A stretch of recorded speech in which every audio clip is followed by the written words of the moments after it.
Hello there everybody, Oimon here, and welcome back to the Talos Principle 2.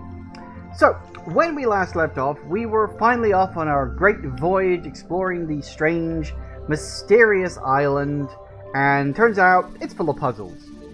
I know, shocker, right? But it's a lot more intricate even than that, because much like the last game, the areas with the puzzles are also full of secrets, which includes secret stars. They look a bit different, but they kind of work in the same basic principle, although there are some clues for them this time to sort of point you in the right direction. We also found the secret fire, which are, I think, they're like hint tokens, I believe. So you can get hints if you get really stuck on a puzzle. I'm hoping not to be, not to have to use those as we go. But we'll see. So, yes, also, we have a little compass at the top just to help you find places, because these areas are much bigger than they were in the last game. So, yeah, it's what it is on that front. But, yes, anyway, this game still looks really fucking good. We keep seeing this art everywhere. I don't know if that doesn't actually mean anything. Anyway, I have no idea where the hell we got left off, because it just kind of auto-saved me somewhere. So, who? Oh, hello. Oh yes, the Prometheus Sparks. That's the, that's not what I wanted to click on. Yeah, hang on, we got something new in here. Ah. An engraving. Oh, cool. Oh, that's actually quite useful. I didn't realize it got added to my, thing. Alright, it's this.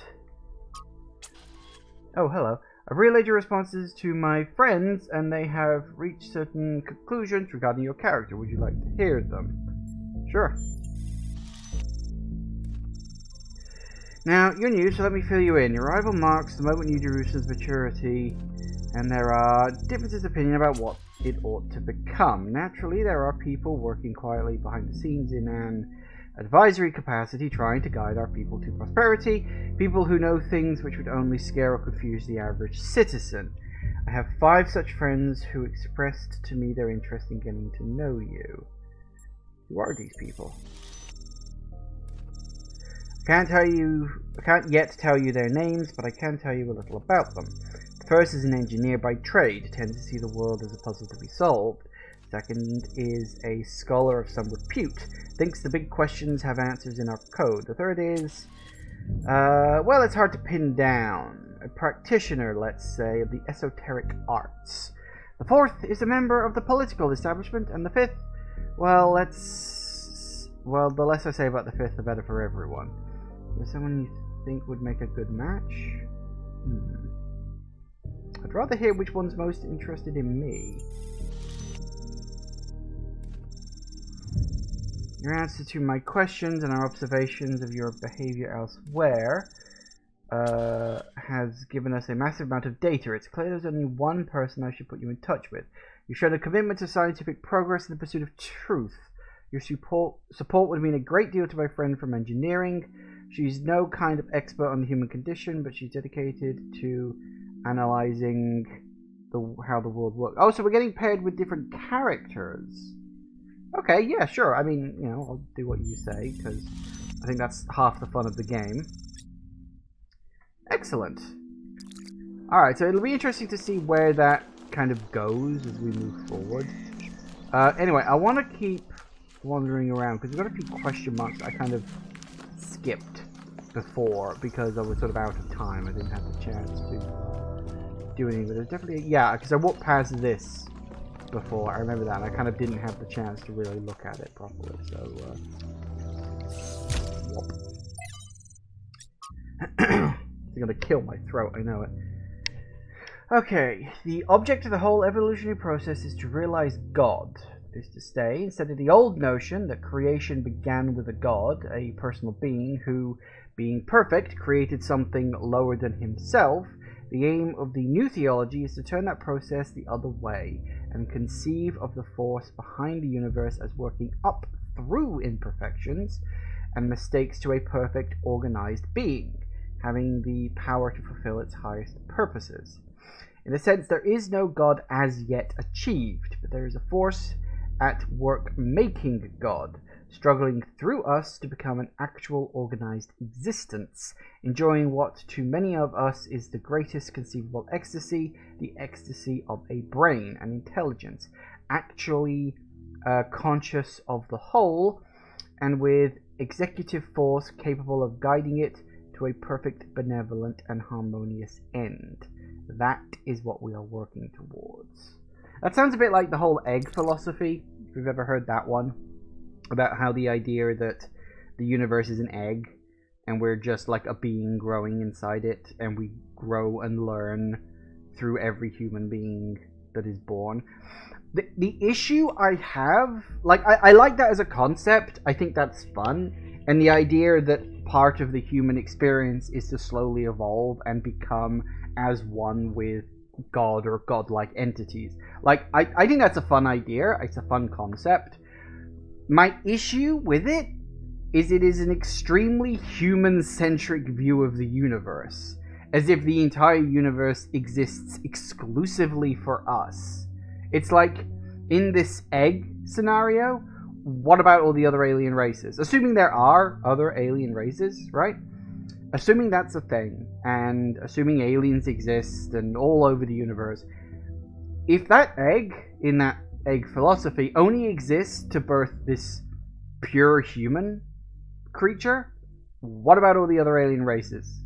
Or is it that there are, like, an egg for every alien race, and we all just share a universe? It's like, when you start bringing other creatures into the mix, other intelligent life forms, that's when things get a little crazy when it comes to philosophy, because how do you parse that? Because philosophy is always about the human condition. It never takes into account the canine condition, or the feline condition, or, you know, the conditions of other intelligent animals across the world. It's always very human-centric, which is understandable because it's hard to know what it's like to not be human, but we have to accept that there is probably other life in the universe. Well, there's other life beyond humans on this fucking planet. We have to accept that, and sometimes look beyond just us. And that's where philosophy tends to fall down. Like, almost all philosophy, actually. It's very strange. Lives of the First Companions. After these events, Stima decided to consult the writings of the ancients. But while philosophy and religion interested her, it was art in all its forms that came as a revelation. To her delight, she discovered that meaning was not something constructed purely out of logic or will, but that it could also be found in stories. That even when the character and events of the story were not factual, they had a validity and weight as if they were somehow real after all. She was astonished that such a profound experience was freely available to all humans, but concerned that too few took advantage of it. So she set out to enrich the inner lives of her fellow citizens by promoting the arts, starting with the legacy of Gehenna. And it sounds just nice. I'd love to meet her one day. She must know more about New Jerusalem's art history than anybody. When we do, remind me to explain how to pronounce her name. The default setting in the language libraries are wrong. Naim? I'm not entirely sure. I'm rubbish at name pronunciation. That's something I legitimately do struggle with. Nature, the art whereby God has made and governs the world, is, by the art of man, as in many other things, so in this also imitated, that it can make an artificial animal. Hang on. Nature is, by the art of man, as in many other things, also in this also imitated, that it can make an artificial animal. Are you saying that nature is capable of creating artificial life as well? Okay. Seeing life is but a motion of the limbs, the beginning whereof is in some principal part within. Jesus Christ. I think I get what it's saying, but the sentence structure on this is fucking terrible.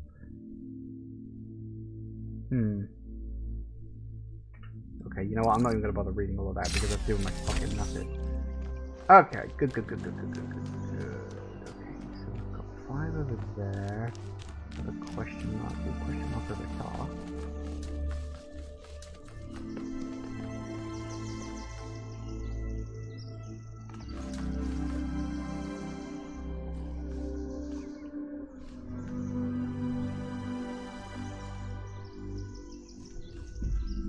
Oh, I wonder if... Okay. Yeah, I think I know what I gotta do with that.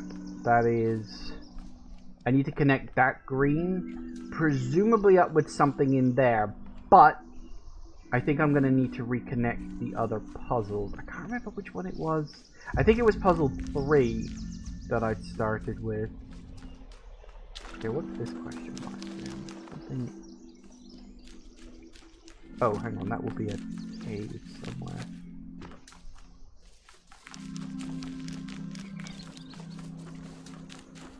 Aha!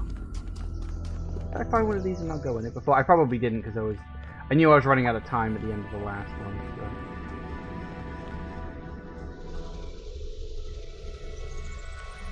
So. Look at these things. I wonder if we're gonna have to like pull these out at some point.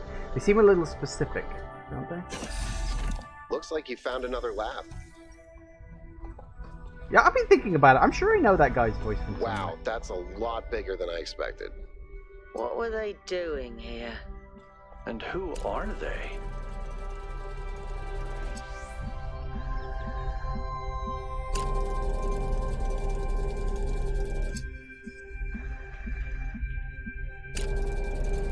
Huh. See, these kind of give you previews of things that are going to happen soon. So this thing is like a color changer. It changes red into blue and blue into red. That's interesting. Okay, what we got here? Or maybe it changes like whatever the colors are. So if it has like a red and a blue on it, then it'll swap those two colors and vice versa. Just trying to say that material things are brought into being by ideas just to flatter ourselves, which is an error philosophers are particularly prone to because it raises those who think above those who do. Then what is the truth that does not flatter? That the reverse is true. Ideas are brought into being by matter, and so each man's ideas are shaped by the world that surrounds him, as clay is shaped by the mold. Those who live in mountains fear the cold, those who live in desert fear thirst. The Athenians are shaped by Athens, and I don't even know that, by Sparta, and likewise all of its people. But may ideas, if we take each man to be an idea, not by deliberate actions alter the shape of the mold as you put it. Discover a method for accomplishing this is the chief purpose of philosophy. I think that's that's a bit one-sided, isn't it? More cyclical, that matter shapes ideas, and then ideas shape matter, and then matter shapes those ideas, and it goes around, and that's how ideas evolve over time.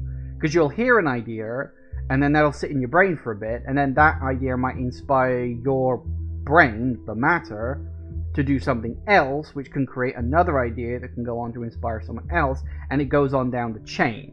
That's literally the idea behind scientific discoveries. Someone makes a discovery, someone then looks into that discovery, and then takes it from there. Like, isn't that literally how this goes? I don't know. I feel like it should be cyclical. I feel like some of these people are very pretentious. I don't know, maybe I'm talking out of my arse too. Version 6, version 7. What is this progress note? I'm wondering if this is them, like, trying to build us, basically. Oh, here's a schematic for you. Oh. Uh-oh. Ah! Uh-oh. I may have just rebooted. The world is a wonderful place. Every day we take another step forward. Every day we come closer to the truth. The closer we get, the more I can see the beauty of the universe, the intricate perfection of its mechanisms. I am a machine, and the universe is a machine. Every part of me serves a purpose, or I could not be myself. I could not be Miranda, because that specific person could not exist without those specific parts and their specific functions. In the same way, every part of the universe serves a purpose. I think that is what we were meant to discover here.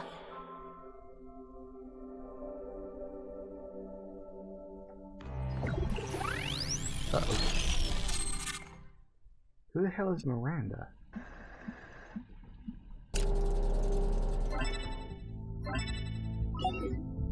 1K. You just connected to an extremely powerful data stream. Are you all right? I think I had a vision. Yes. You were streaming. We all saw something. You're lucky it didn't fry your motherboard. Please, everyone, let's be careful with these terminals from now on. Yes, let's all try not to die.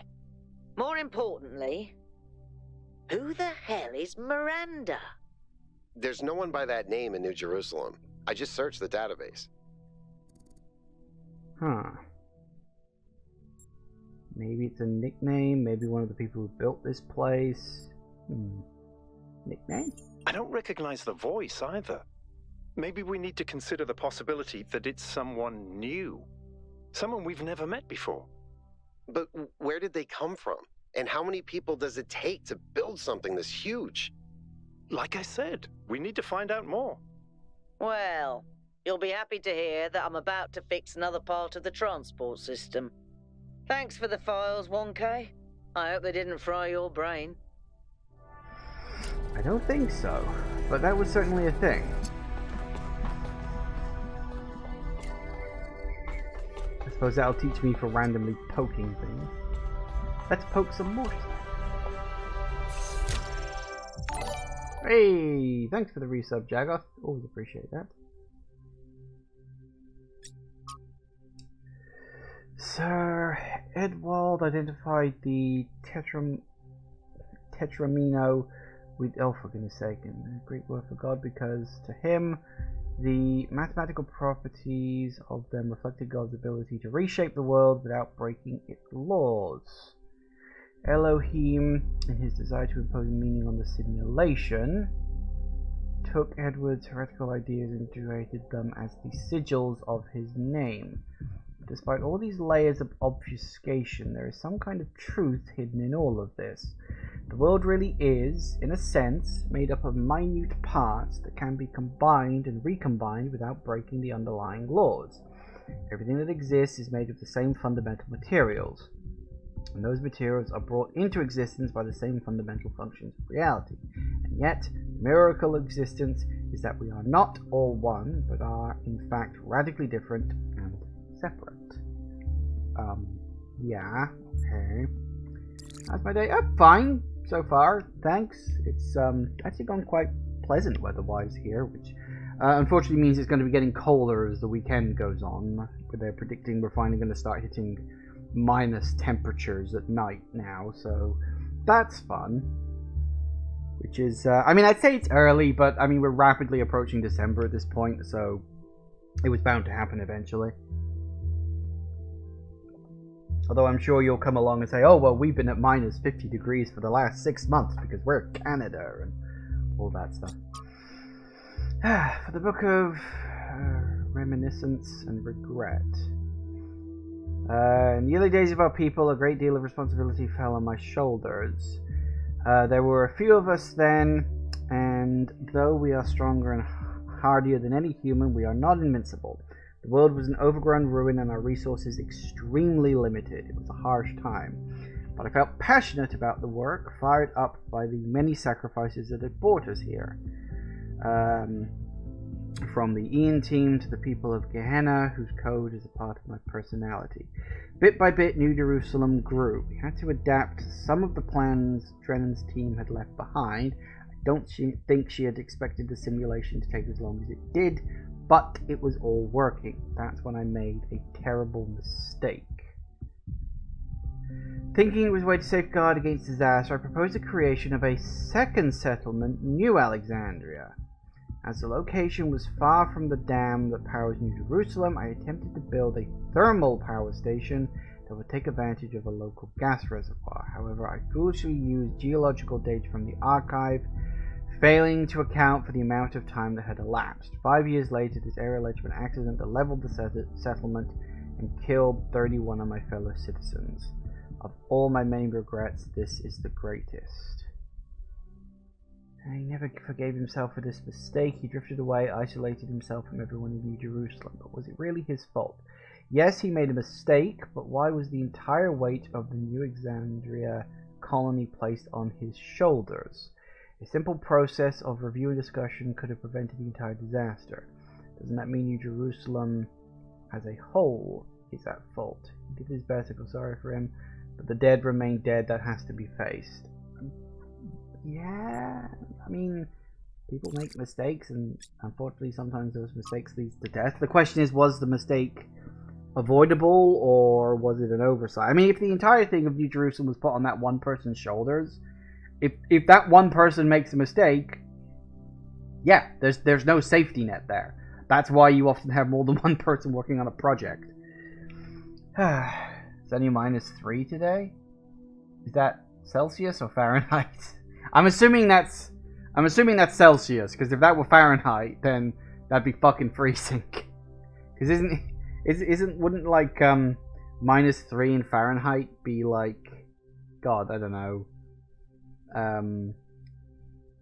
something like -20 or something in Celsius. I can't remember exactly what the ratio is on stuff like that. I'm not an expert, but because it's like -40 is where the two of them meet or something. I can't remember. Okay, if a species we consider beautiful and remarkable goes extinct, we consider it a great evil. Dolphins, for example. If dolphins go extinct, that is a great loss. If humanity causes dolphins to go extinct, that's a crime. But if Yersinia persists, the bacterium that causes bubonic plague goes extinct, is that an equally great loss? If not, why not? To nature, there is no difference. It's all just life forms. The only moral framework that allows us to choose between dolphins and the plague is a human one. Fair. What about a species going extinct without anthropogenic factors? Extinction is the norm. If one day dolphins are no longer capable of competing with other species, should we let them go extinct? When the sun finally dies and all life goes extinct, will that be a tragedy? If we can prevent it, should we? If you believe that extinction is acceptable when nature does it and not when we do it, then you don't actually oppose extinction. You don't believe that dolphins are inherently valuable, that they deserve to live and thrive. You just oppose human control. You oppose our ability and responsibility to choose. Well, that's kind of the human problem, isn't it? Because, again, this is very much going deeper into the weeds, but the human problem is because we have the intelligence to understand the consequences of our actions beyond just our own lives, that also kind of means we have the responsibility beyond our own lives. It really does get into the weeds a bit. Okay, we've got one more question mark all the way over there, which... Also, who's got a triangle? Did I not do this triangle? I probably did. Oh, hello. Content? Oh, content. For anyone who missed it, Byron's expedition has recovered evidence of the existence of another person, someone not from New Jerusalem. Who could this be? What does this mean? Maybe there's another city out there. Who says there was only one simulation? Maybe there are thousands of people we never met. I'll be honest with you, I did wonder if that's where the story was going. Before I knew about New Jerusalem and everything that's going on in this game, I did wonder, are there other experiments? Like, I don't know. I really hope so. There was only one founder. I hate to agree with them, but all the historical evidence we have points to the conclusion. There were other attempts, but as far as we know, they all went wrong or failed. There's more that we don't know than there is that we know. That sentence is going to make my brain crash. Why do we think Miranda is from Earth? There's no evidence to support this idea. I'd like to hear more about these other attempts. Yes, please do, fill me in.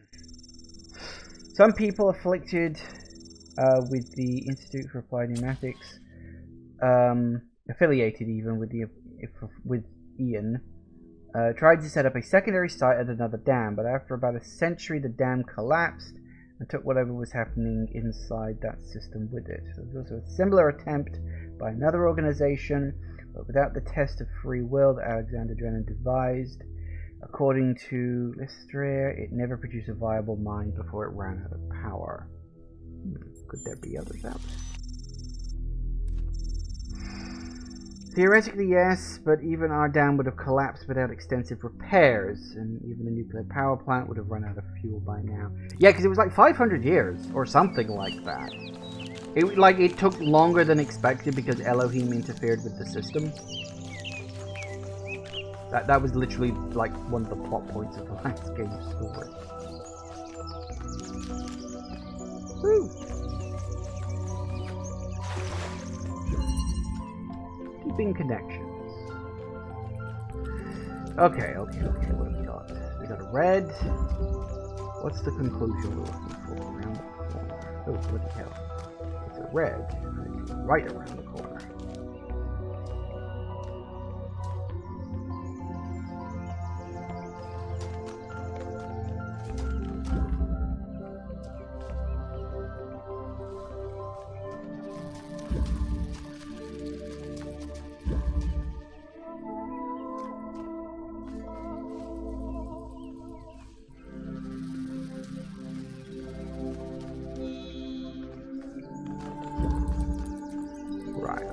I think I see what it is. Now. Oh, then again, maybe not.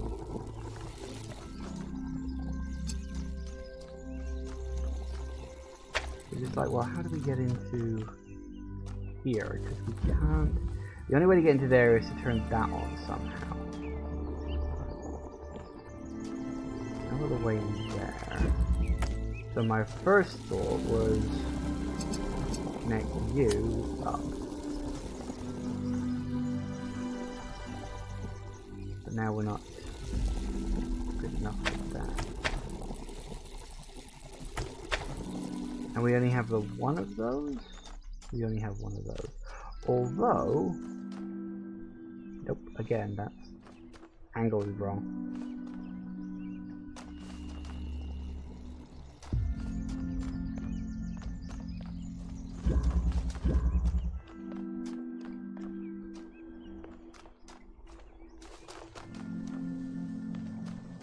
Alright, so we definitely need to get that activated first. Let's see if we can get an angle for that. Kind of implies...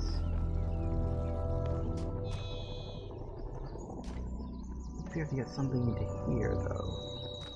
Or maybe not. Either that or there is an angle where somehow one of these could be seen from somewhere else. Maybe.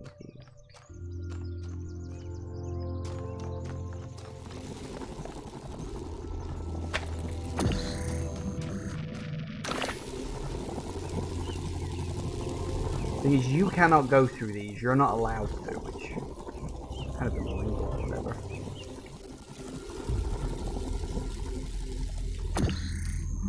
Okay. Let me think. You've got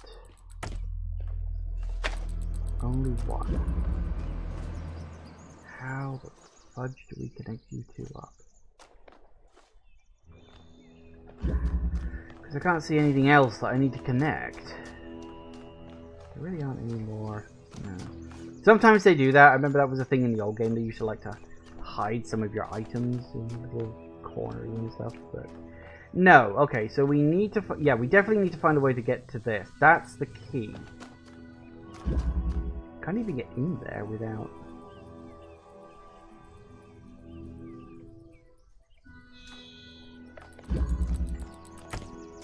I mean, this is one of the secret ones. It's gonna be trickier.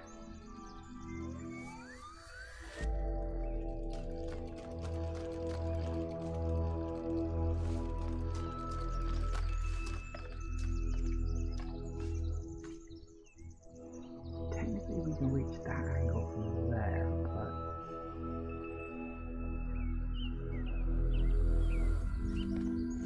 but that's why this fence is here, isn't it?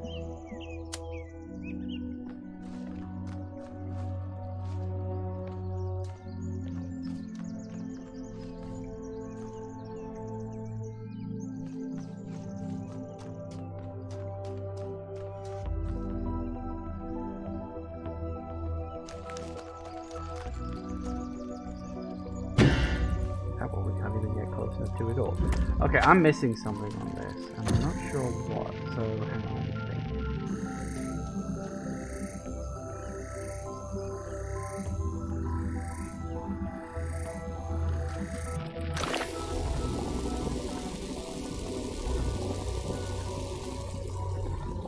Like if that was pre-connected maybe, but it's not, is it? That's the puzzle.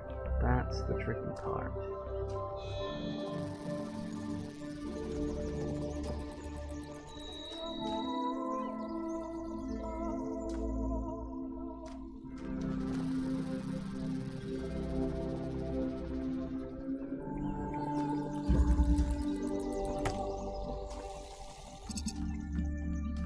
I can connect it to you.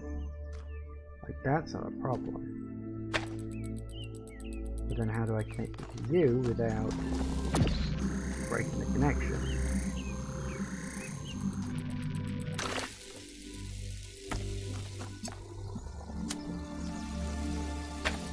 We can do that.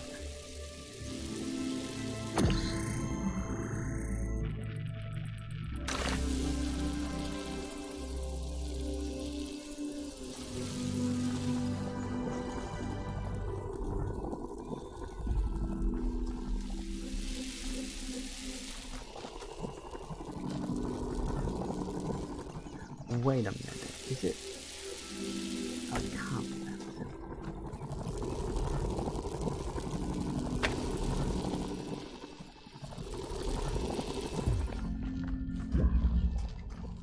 Not quite, but right idea, wrong location. That's it, that's what it is.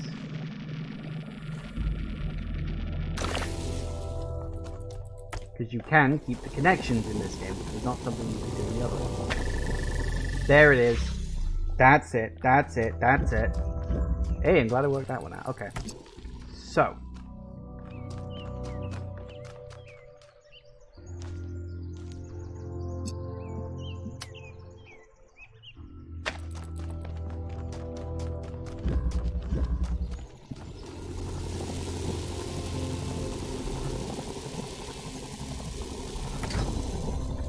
Need that open anymore.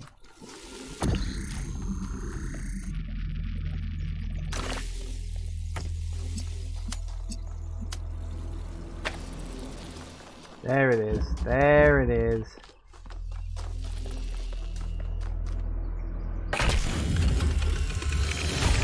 Hey.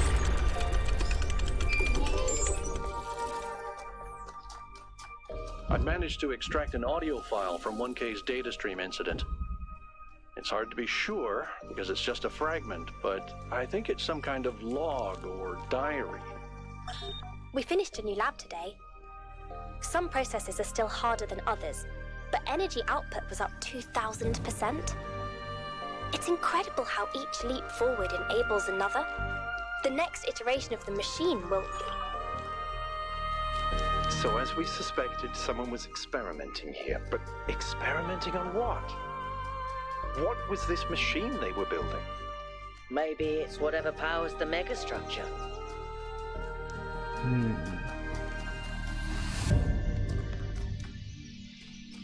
Okay, number 4. Placement.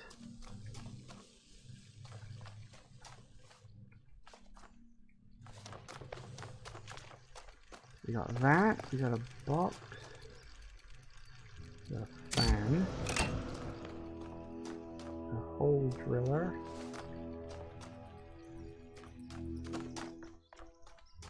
okay, that, I think that's just a case of pull that out of there first.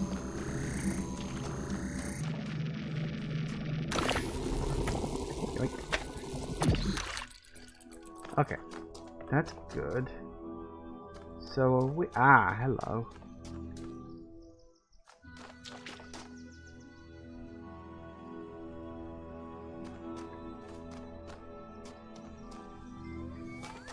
How do we do that? How do we turn you off?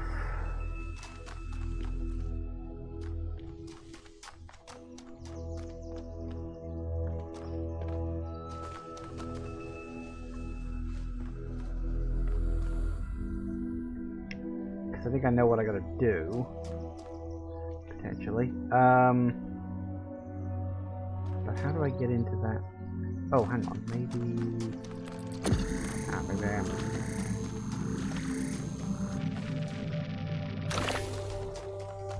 I was overthinking it. We just put you on the button, don't we?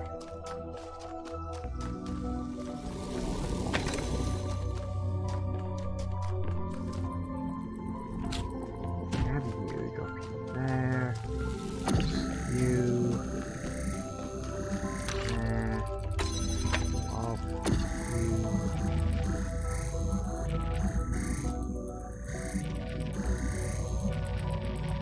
I put you there. And what I really need to do, I want to grab you,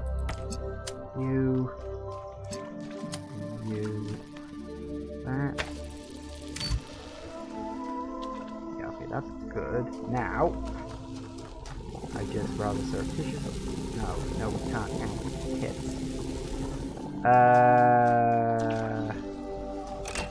I thought I was being really fucking clever. Nope, never mind.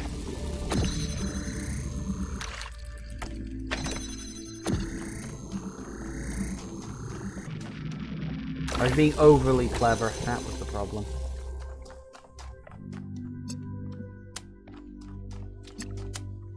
That's my problem. Sometimes I'm too smart for my own good.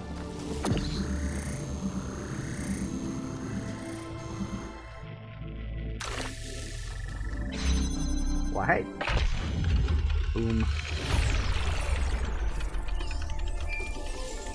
Now, I need to swing into puzzle 3. Any progress on the particle clouds, Melville?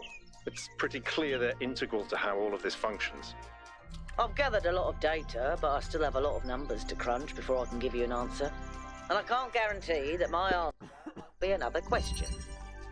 I'm glad we don't get headaches.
We'll leave that on for now. Off to the next big puzzle. We just did number 4, so that means we're off to 5 next. Off we go.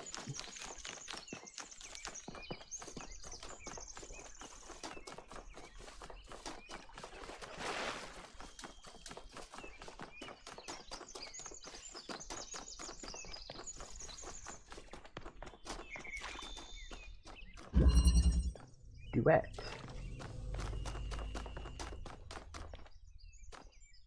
Okay. We got a jammer. We need. So we need something to go on a button and a jammer. We've got a hole driller. Theoretically reach over there if I needed to. And another wall driller right there.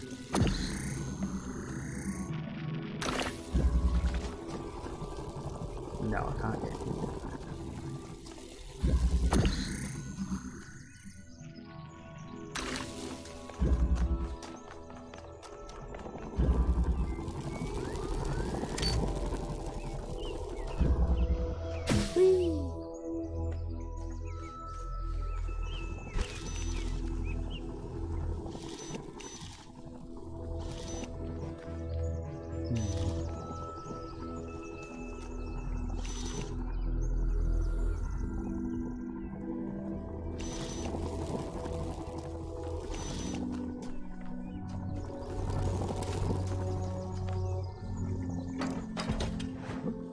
not automatic this time. Ladder climbing used to be automatic. Oh.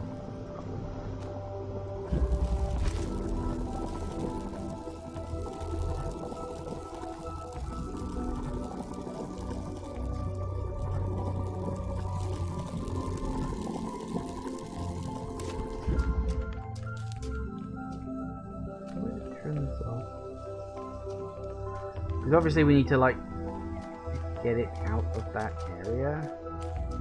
Maybe.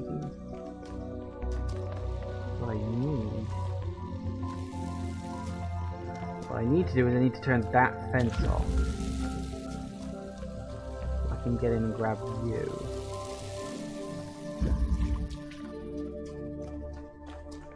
And then I need to, yeah, so you to put, because I need something to be put on here. So I can then take the jam around and jam that door. Oh, are there 2 doors? No, but we should look for it. Okay. I think I can zap things through it properly.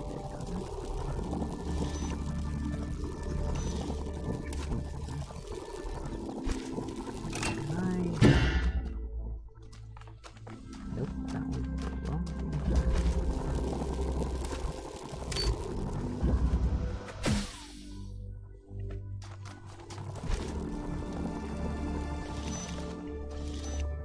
I'm sure I can jam that, but what's the point? It's still stuck in there. Of course, you can't go over a ladder with an item in your hand. So what?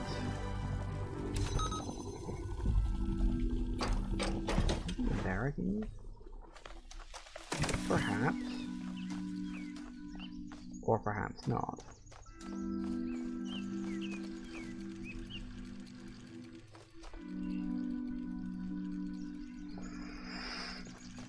Okay, so I need to... There, but how do we get past that? No, that's not gonna work.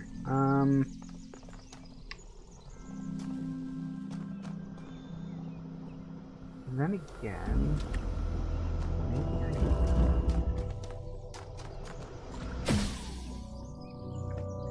Maybe that was right.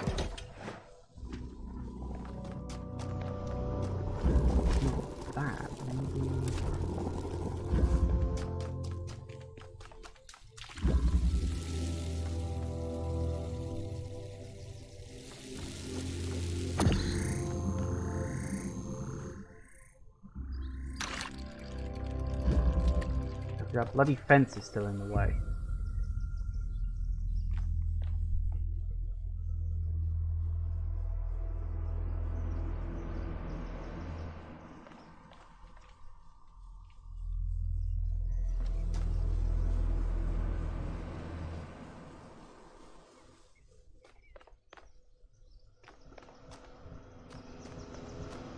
So I'm thinking maybe if I create a hole in this, I can turn that fence off from this side, and as long as I've got something on that switch, I can go all the way through, but that requires me being able to take both of these out of here. And I don't know if I can do that without... Well, first things first, I gotta work out how the hell to jam this. That's the thing I'm having trouble with, although... Oh, maybe...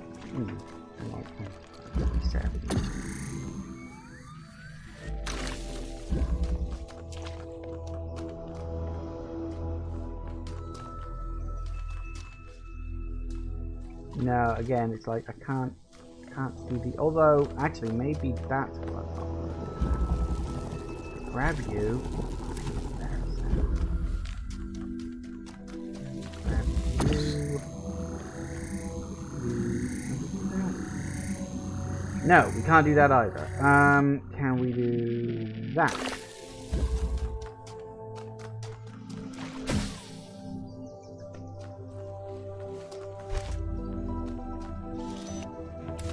There's a logical process behind everything.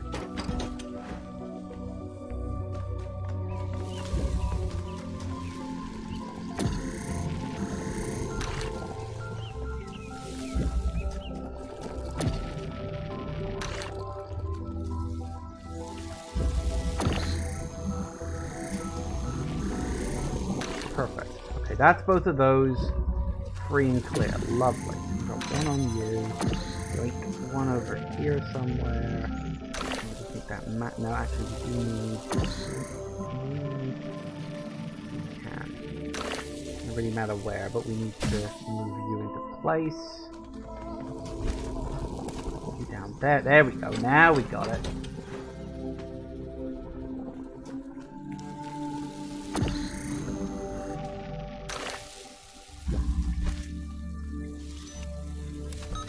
Off from this side, and we go around. Lovely. Got it. Sometimes it takes me a bit to get there, but I always get it in the end. Right. Interface available. Ooh. Just in the portrait series, I was in a deep respect for the progenitor. She didn't just create the founder and save humanity, she also tried to instill with us a sense of beauty and wonder. It was good to be human. Yeah, I think she did say that. It was like one of her last words. As usual, please keep in mind that we should focus on engagement with the work. Don't ask yourself whether it's good or bad. How does it make you feel? I think that's just good. Like, it's not. I think it is good. Like, that's a pretty decent picture, I would say. I mean, I do wonder if that is actually what she looked like, or if that's just like, well, we don't know what she looked like. Here's my guess of it. Maybe really captures her bravery in the face of what the cosmos had thrown at her. Well done, but I'm not sure it's appropriate for her to depict the progenitor in this way. Why not? She was a person, wasn't she?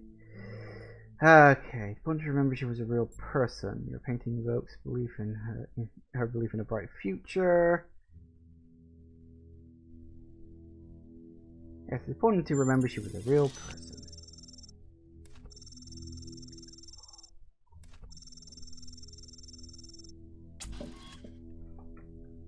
Any progenitor was like any of us. Let's say the founder was like any of us.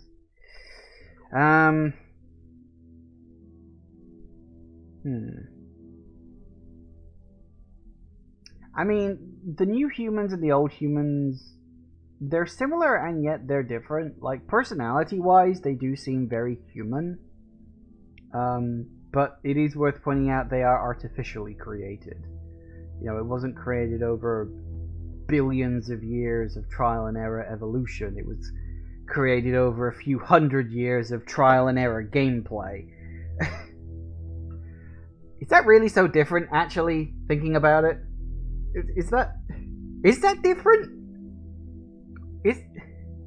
Oh, fuck. I've argued myself into a corner there. Like, is the billions of years of trial and error evolution that we went through, survival of the fittest, is that really any different from the trial and error that these people went through in the simulation?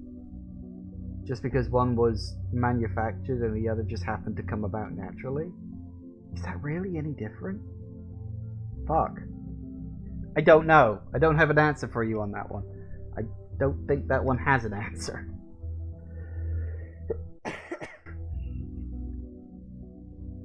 Yeah, but they were human. Isn't that the point?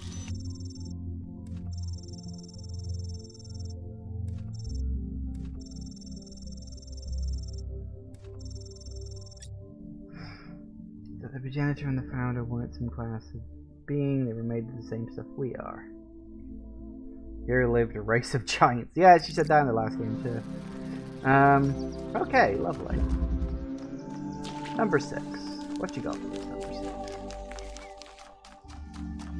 Oh, apparently there's a question mark at it. What's that? Hang on a tick here.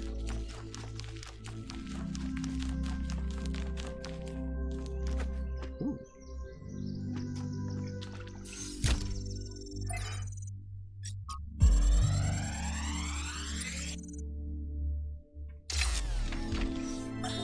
While exploring the forest, I came across a sight of primal force. A beautiful stag, standing on a hill silhouetted against the setting sun. It appeared like a messenger from some divine natural power, perhaps from Gaia herself. Even to a being such as myself, less susceptible to manipulation by instincts and hormones, it was clearly a moment of revelation. In such moments, we are told to avert our eyes. But what if we do not? What will we discover if we look more closely? If we could speak to the stag, what wisdom would it have to offer? The answer is none. The stag is an animal of overwhelming stupidity, driven only by fear, hunger, and lust. There is no abyss for us to plunge into behind this revelation. Rather, the revelation is as flat and unreal as the plywood walls of a film set. I'm trying to work out what the point of this is. Also, that guy sounds like he's fun to hang out with at parties.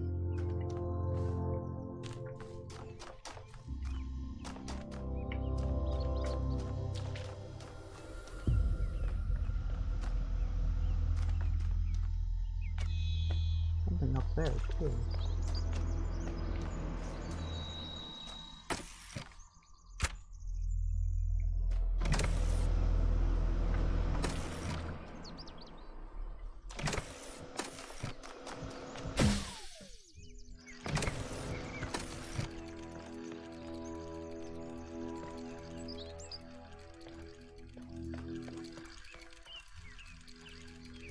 Jammer.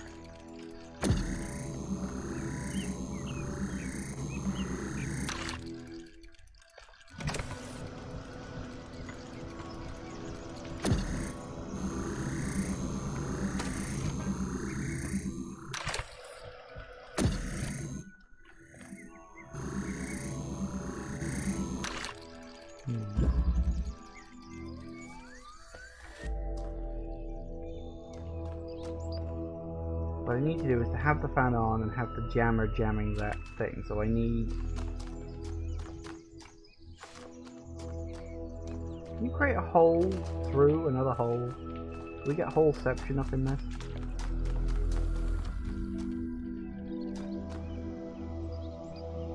Because what I need to do...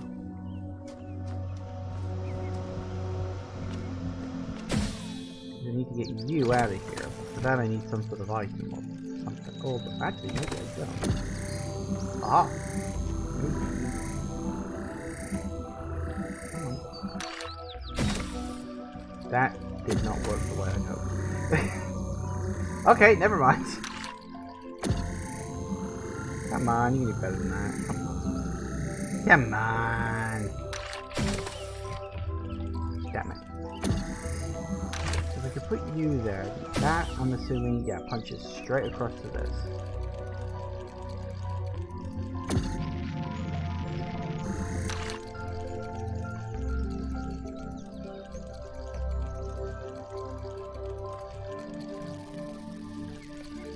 Because I think I know how I get you out of this. I'm not sure how to get him out of there. Although...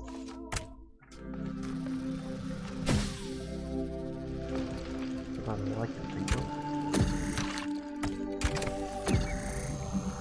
The only other item I've got.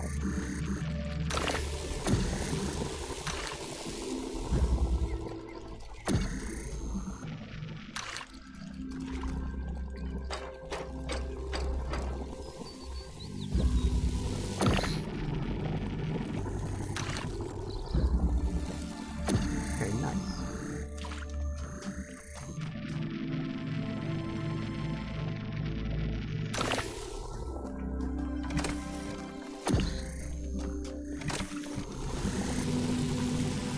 Ah. Success.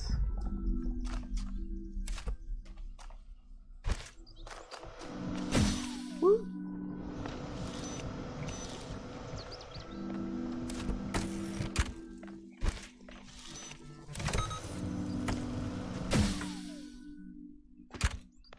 Let me think I need one of these things to blast a hole. Wait. Come on.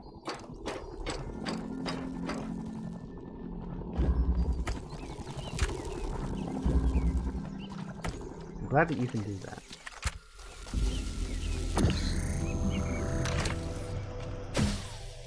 Hello!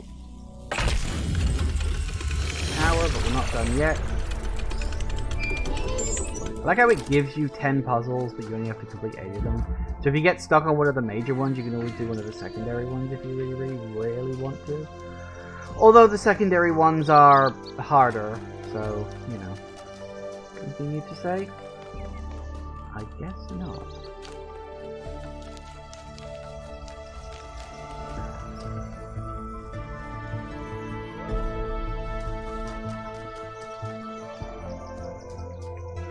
Number 7 going. Eye of the Needle. Oh dear.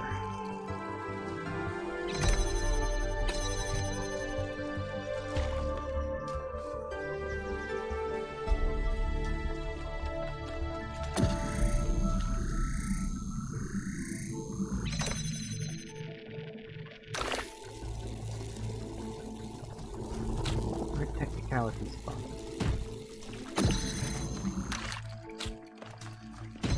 Wait. Come on. Come on.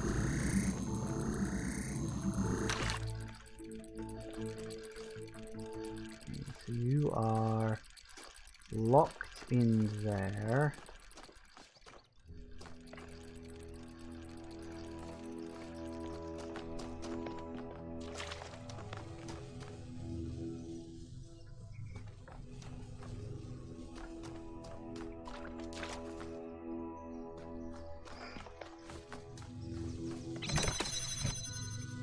I think we need to interact with that anyway.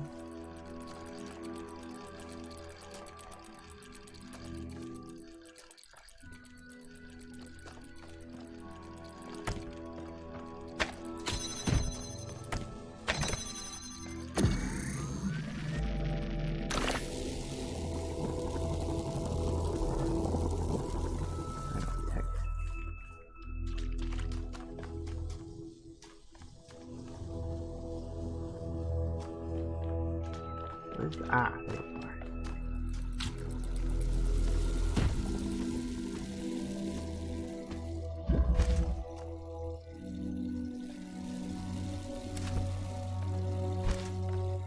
Not.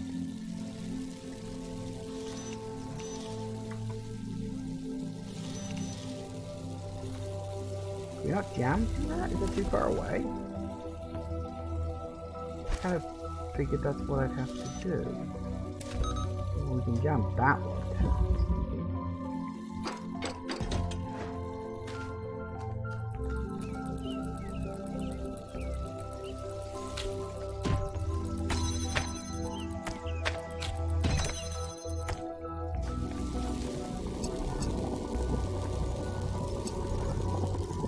Oh, now I know why it was called Thread the Needle. Do I have the angles right? Yep.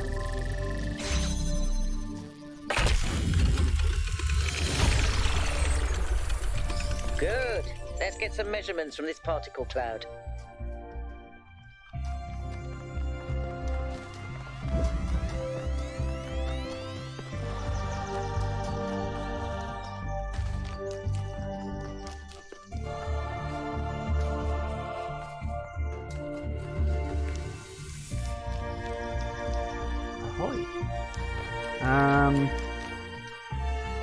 I'm a little curious. There it is. Yeah, I had a feeling. Good. Okay, number 8 done. Actually, that reminds me, I want to double check.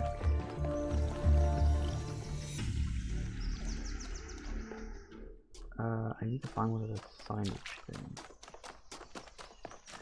Where's the directional signages? Because I can't remember where the Golden Gate is.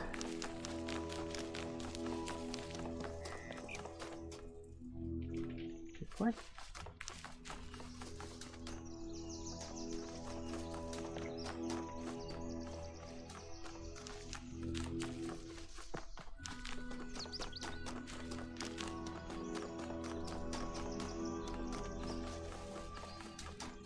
See, it's got 3 dots on there now. So what is it that's making those appear? My guess, and we'll see if it's got 4 dots after I've solved the next one. I think it might be solving the main and secondary puzzles. So you have to solve all the puzzles to open up the Golden Gate. Because there's more than one of them. Also, I noticed it's 4 o'clock. So, yeah, we're going to take a break, but I'm making good progress. I hope. I assume. I don't know, it's hard to tell. But, yeah, we're getting on good. And I really like this. So, back in a minute, guys. And we're back. Alright. Yeah, puzzle number 8. Last one of this set. Is that you? Is that you? Tell you what, hang on, before we get too much into the weeds. You up there. Where's the other half? There you are.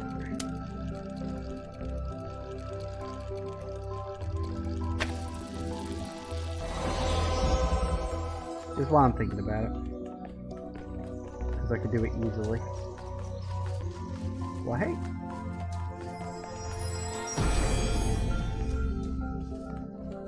The hunter does not hunt because he is hungry. He hunts because he revels in death. It depends on the context. I mean, theoretically that could be true. But you'd be a pretty big dick if it was. What have we got? Red there, blue there. Okay.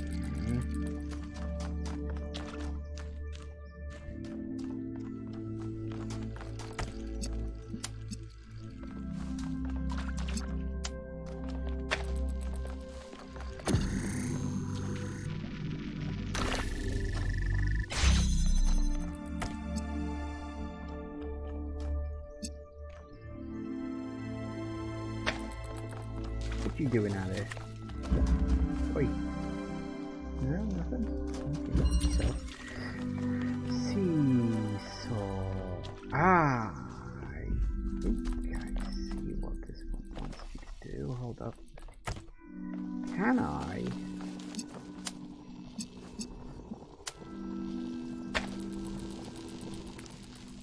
Oh, that's the wrong place.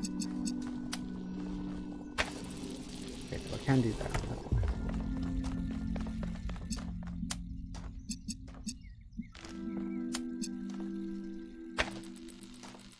Okay.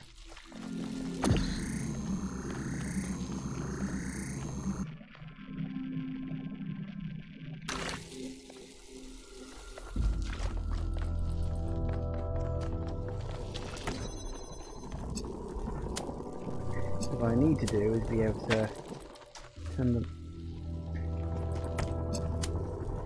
Is to turn them on and off as I demand it, not the other way around. See? Simple. Oop. And there's your right.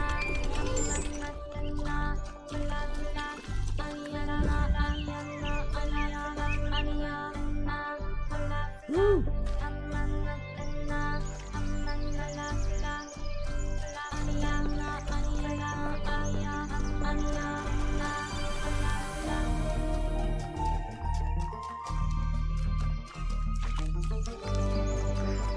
So I'm guessing that by virtue of doing all 8 of the standard puzzles, I've now unlocked another dot on the Golden Gate.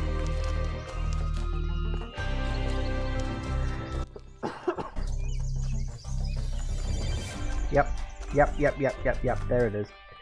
So, based on that, we have to solve, hang on, yeah, so 1, 2, 3.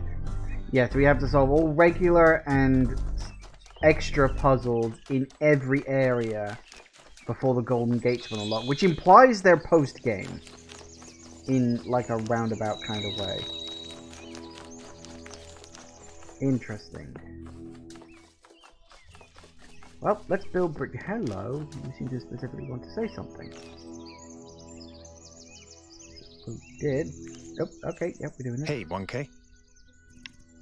What do you think of this Miranda? Going on what little we have, honestly, she reminds me of myself when I'd just been born. I came out from the dam at night, and the sky was full of stars. I felt a reverence then, an almost ecstatic connection to the sublime. The universe seemed like a miracle, and to exist within it was the greatest possible honor. That view was tempered in time, but I've always tried to hold on to as much of it as I could. I'm someone who was born a long time ago, when we couldn't afford to romanticize the past and demonize progress, when the value of human civilization was evident because it was so close to being gone. I'm someone who believes that human beings are important, terribly, desperately important, because intelligent life is rare and precious.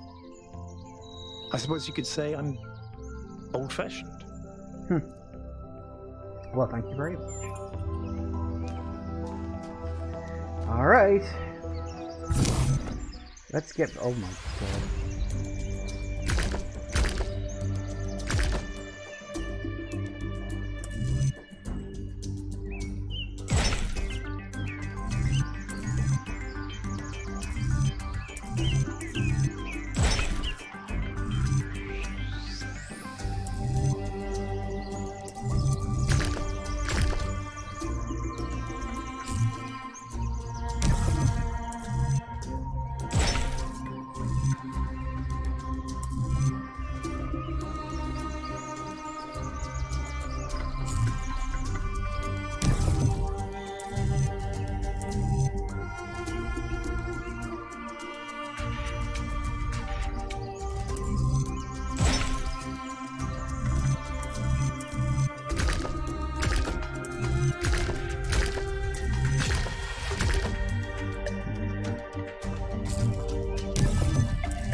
Fortunately, there's only 4 options, so there's like a limited number of possibilities for it.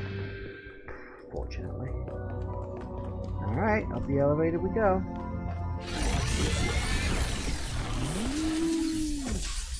Say hello to the Starry Sphinx again. Oh, you are not the Starry Sphinx. Halt, creature of clay. You have strayed from your garden and entered a domain that is beyond your ken. Turn back now, before you harm yourself and others. Now, who are you? Well, you're Pandora, obviously. I am, like you, another lost child of Hephaestus in the kingdom of Artemis. But though I am lost, I know my purpose. To stand between you and the flame. Are you like the Sphinx? The Sphinx speaks in riddles and knows nothing but mysteries. She has questions, but no answers. We were kind of invited here by Prometheus, although you tried to stop him, so... Prometheus had no authority to summon you. He is rash and foolish and given to trickery, but his schemes lead only to ruin. Therefore heed my warning. The flame is not for you. So we're going off the old idea, like the Greek philosophy stuff. Well, the Greek myth, I should say. Prometheus stole fire from the gods and gave it to man. And in this one, it's like Prometheus invited us here to find the flame. You know, so it goes down that line. And then we now have Pandora, who of course famously opened the box and unleashed all of the world's evils, but left hope inside the box in one day that perhaps it can be found again. I'm not entirely sure where the Sphinx fits into it. Could just be that's there to muddy the waters, perhaps. We will consider what you need to know what's going on here for the safety of Jerusalem. We're just going to leave with a bad experience with a magic box. We need to know what's going on there for everyone's safety. Your desire to protect your city is commendable, but you must remember that knowledge leads to temptation. Well, knowledge may lead to temptation, but a lack of knowledge is dangerous. Big fucking gun. Oh, it's blue this time. How many of those bloody things are there? I think that was Pandora, which matches the other one being Prometheus. They seem to be locked in some kind of conflict. Might be wise to avoid getting caught in the crossfire until we understand what these entities actually are. Makes sense.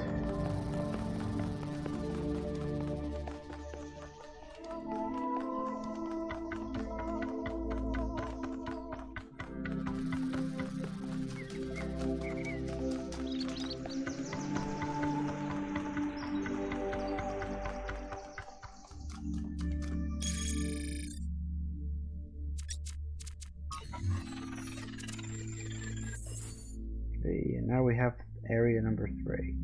Alright, so yes. East 1 and East 2 are about as done as I can get done with them, as far as I can see anyway. So let's head off to East 3 then.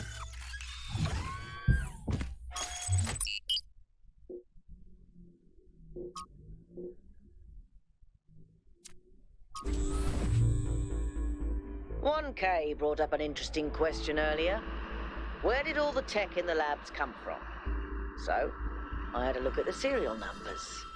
And it turns out the answer is New Alexandria. Oh. Wow, I guess that makes sense. After the explosion Colony was abandoned. in the colony. We had enough to deal with. So that's one question answered. But how did they go from scavenged Alexandria tech to all this? How did we go from nothing to where we are now? Through the application of reason and the right tools.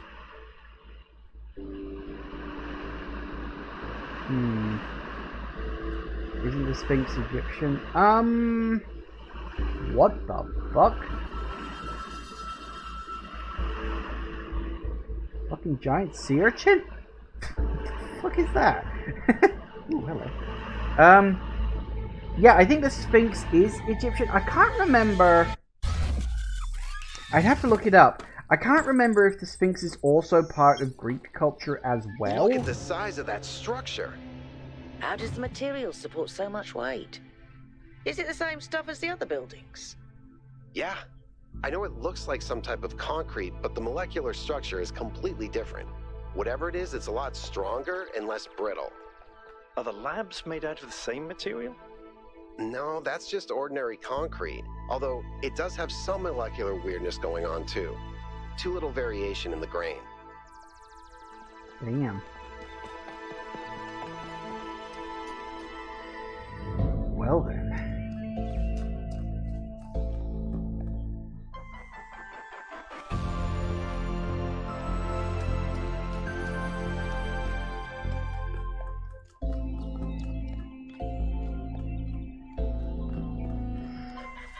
Okay, well, let's start with the question marks first and foremost.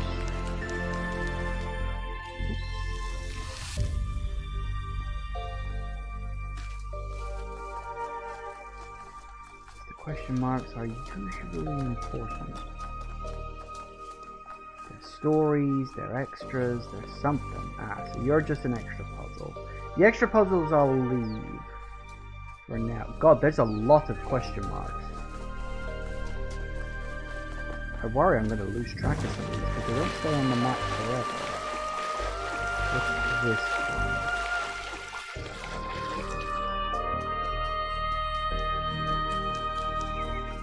You're a star. What are you? Ooh, green, okay.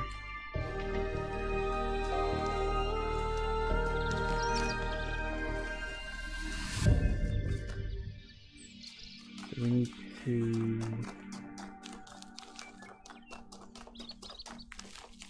find a way to get green onto there. Oh, I got you. Whoa. Who are you?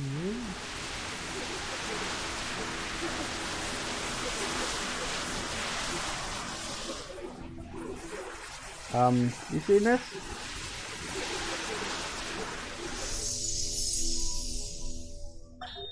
There's so much to discover on this island that sometimes it overwhelms me. Every lake, every forest contains an incredible, interconnected, permanently changing network of organisms. And every one of those organisms is almost infinitely complex and contains other organisms within itself. It seems impossible to ever really grasp, but then, step by step, I do understand. It takes time and effort, but it's not impossible. And there's a lot of joy to be found in simply taking the time to truly study something. I spent 5 years studying a single flower, and it never got boring. I'm surprised the flower lasted 5 years. Okay, hello. I've been meaning to talk to you. This, vision you had, the data stream overload. How did it feel? Pretty beautiful. It was unpleasant at first, then beautiful, frightening, felt threatening, which is data, I can't explain it. Yeah, unpleasant at first, then beautiful. Don't you worry that maybe your first impression was correct? And after that, your mind was basically being hijacked? It wasn't hijacked. I think I made contact with something. Just don't take this too lightly, okay? We're sturdier than our ancestors, but a mind is still a fragile thing.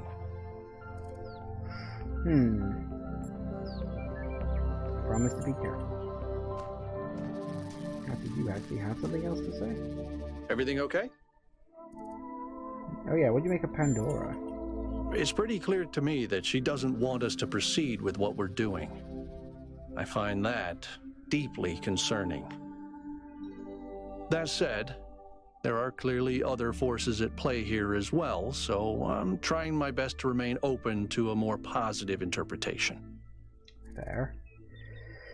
One of these beings did call us here, after all. Yeah, it could be a test. It could be. Or we've just stumbled into something that's none of our business. We'll find out, I guess. Okay. Maybe this is like...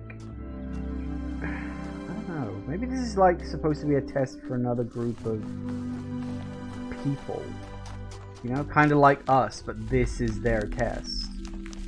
And we're running around solving something we shouldn't really be solving. Hey, it's another underground place. Every site we've investigated has had one of these labs, but they seem primitive compared to some of the technology we're seeing above ground. Are we even sure that the labs and the puzzles belong to the same people? There seems to be a connection between the experimental setups in the labs and some of the puzzle technology. Correlation does not necessarily imply causation, though. True. But just because we don't understand the connection, that doesn't mean it's not there. What we have here is two things that reflect each other. We just don't understand how that reflection works or what causes it. Maybe Miranda can tell us.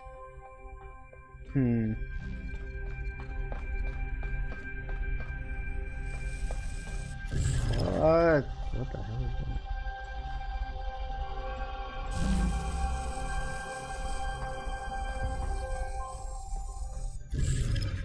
Weebles wobble, but they don't fall down.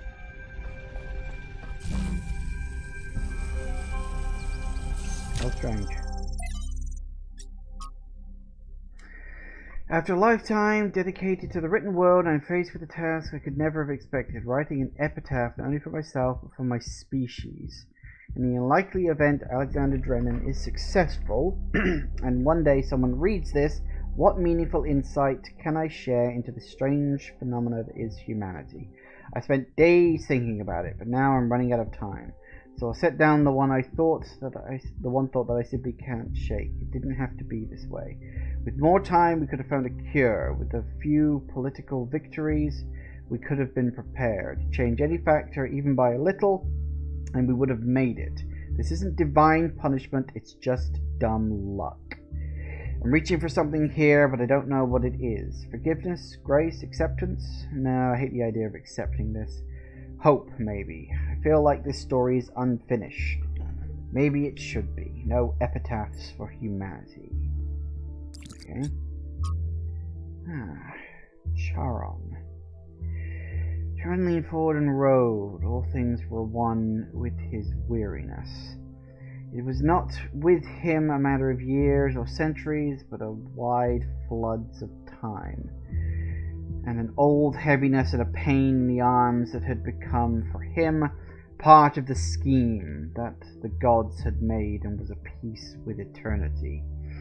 The gods had even sent him a contrary wind. Would it have divined all time in his memory into two equal slabs? So grey were all things always where he was, that if any... Fucking hell. Oh, it's reading these old stuff. It's the fucking English breaks my brain. Dare the face of such queen, perhaps Cleopatra. His eyes could not have perceived it. And the boat from the slow grey river loomed up. The coast of Dis, and the little silent shades, still shivering, stepped ashore. Charon turned the boat to go wearily back to the world, and the little shadow spoke up. That had been a man. I am the last, he said. No one had ever made Charon smile before. No one before had ever made him weep. There's an obvious and perhaps intended interpretation that this is the end of humanity and the last shadow is the last human to live. Another interpretation is equally possible, that humanity has achieved immortality and the last shadow is the last human to die. I prefer the latter. See, this is that Nimona project again. Simultaneous trials affecting each other via unknown mechanisms. What's going on here? Yeah, I feel like we've stumbled into someone else's experiment, and I don't know if we're meant to be here or not. Interesting. Alright, well, we'll be seeing whatever that is in the next section, I assume. Because that seems to be what it is. The places you find give you a preview of what to expect next.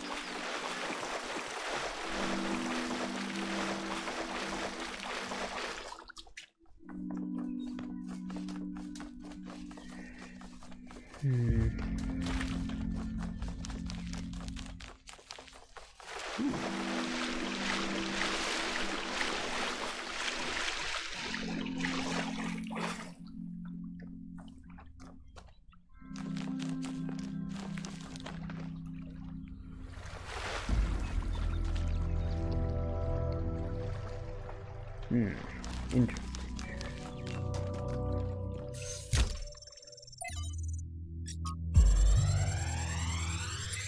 Oh, good. Didn't explode. The rotting remains of the old world should fill me with melancholy. Even here on this remote island, our ancestors could not escape their fate. And yet, I find there is something pathetic about these ruins that evokes anger and even contempt. I feel it is a mistake to accept this catastrophe with equanimity. What we see here should offend us. When witnessing this triumph of entropy, we should aspire to a warrior spirit, even a kind of hate of the past and its fate. failures that will never allow such a thing to happen again. That's a nice theory.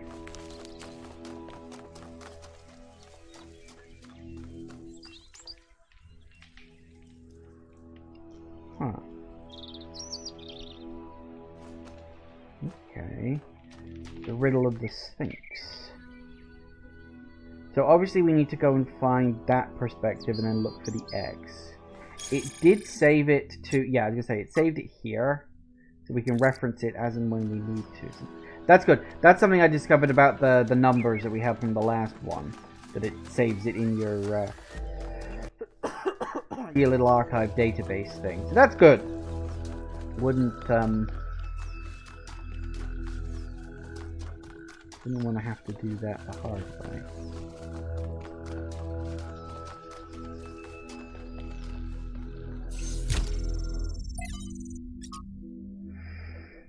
A42. We broke ground on the first of the permanent structures today. A large hall that will eventually be converted into a performance and exhibition space. My idea.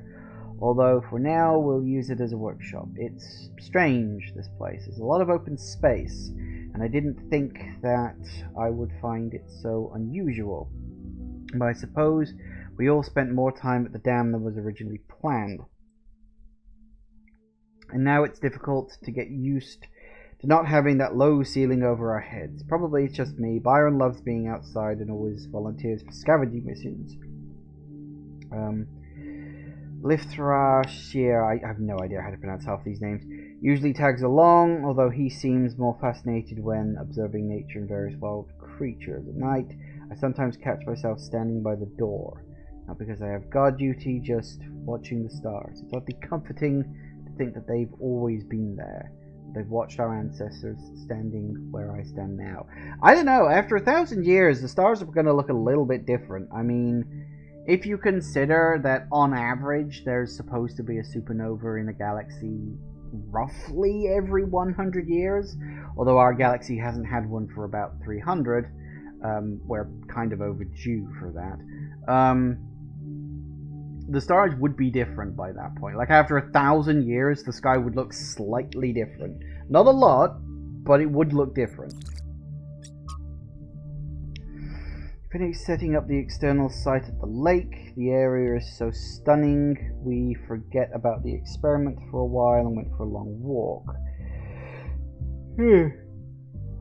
Uh-oh. All this talking started to catch up with me. The way in which all the different aspects of nature interact with each other are endlessly fascinating to me, and the sheer variety of living things, even on a simple green meadow. Sadly, when we stumbled into the carcass of a deer that had been torn apart by wolves. It must have suffered enormously, and thinking about it made me feel truly terrible. There is so much pain in nature. Equal amounts of pleasure and pain, that's the way of the world. Cutting those swaths of trees for their building project, thoughtlessly causing radical changes to large environments and forcing local species to adapt to their artificial habitats. These are the traits of a species of intelligent, industrious, and extremely impactful ecosystem engineers. Humans? Nope, I'm talking about beavers. Like us, beavers transform the environment via building, and their actions have real consequences, creating vast wetlands that some species thrive in, while others die. Human activity is very similar. We too are ecosystem engineers, and we too benefit some species while harming others. Everything about this is completely natural, including the damage to other species. After all, that's what competition and evolution is all about. Those species that adapt to the ecosystems we create will, over the coming millennia, become the core of a new biodiversity. And so evolution runs its course. If we don't like the result, if we think some species should be preserved despite being outcompeted, well, that's anything but natural. It is, however, very human. It's fascinating how so much of what we do is common in animals, but furthered enormously by our intelligence and our ability to remember. Through us, the universe strives to a greater level of complexity. But does the universe have the capacity to strive for anything? We must be careful to avoid projecting human values onto the cosmos. I suppose that's true. Okay. I can see at least one more question mark on the map. Way off.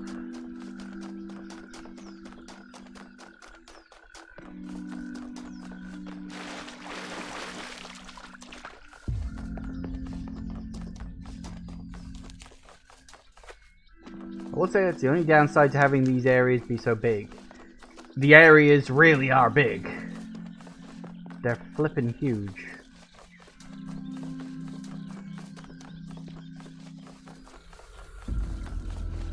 Well, hello. You're the thing I saw from the train, aren't you? Is there a way across to you? Oh, that might be, actually. Actually, this water's not that deep. Yeah, I said that as I was falling off, and I suddenly thought to myself, is it deep? Just when I thought we'd found all the weird stuff. Yeah, not around there.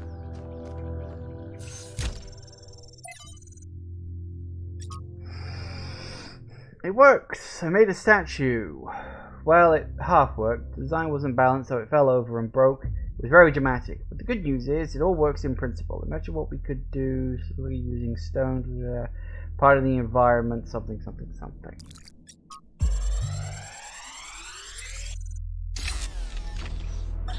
So, humanity is great. I really believe that. And that's why I'm here. But I have to be honest with you, individual people, not always my favorite. I'm not the smartest guy ever, and I know that. But there are some people... Man, some people are just so dumb. I don't even know if they're actually conscious. Sometimes I think their whole lives might be like a dream. They're just stumbling around, no idea what's going on, mumbling some random nonsense. And the thing that you have to understand about our time period is that a lot of these people wield enormous power. They run whole countries and corporations. Yeah, that's right. We've handed over our civilization to people I wouldn't trust to tie their own shoelaces. And if they're dumb, then what are we? I don't honestly have an answer to that, so just please try to do better.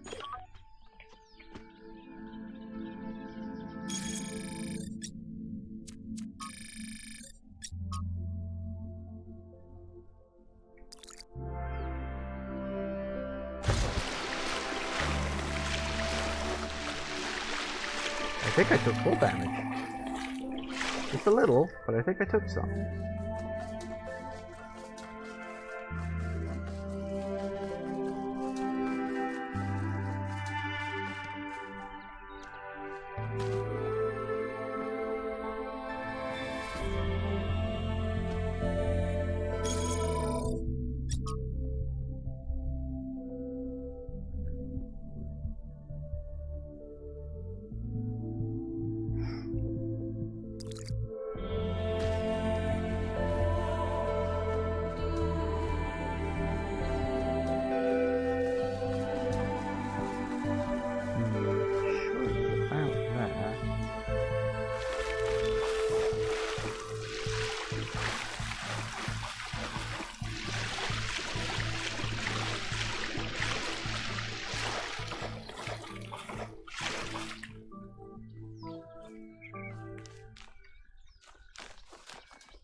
Cat. No, wait, hang on. That's not a cat. Is that a fox?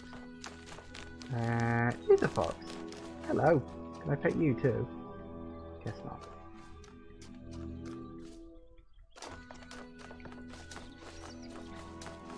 Hello, you. Nothing to say? You want to say, I think it was taken from up here somewhere. The picture I'm using as a reference right now. I can't get up there.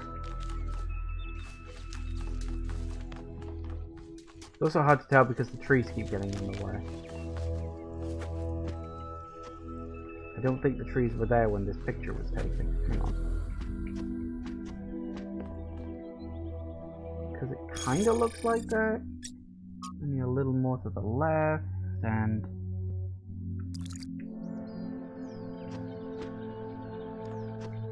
yeah, because the tree line looks different. Because look, if you look at that thing, going to this, there's like trees and stuff there.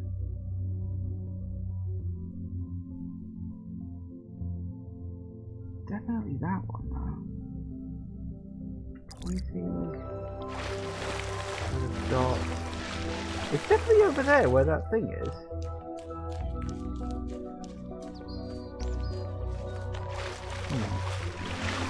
Thing is, I don't really know what I'm looking for, like, on the other side. I don't know what the end result of this is. Is it a button or a switch I'm looking for? Is it something else?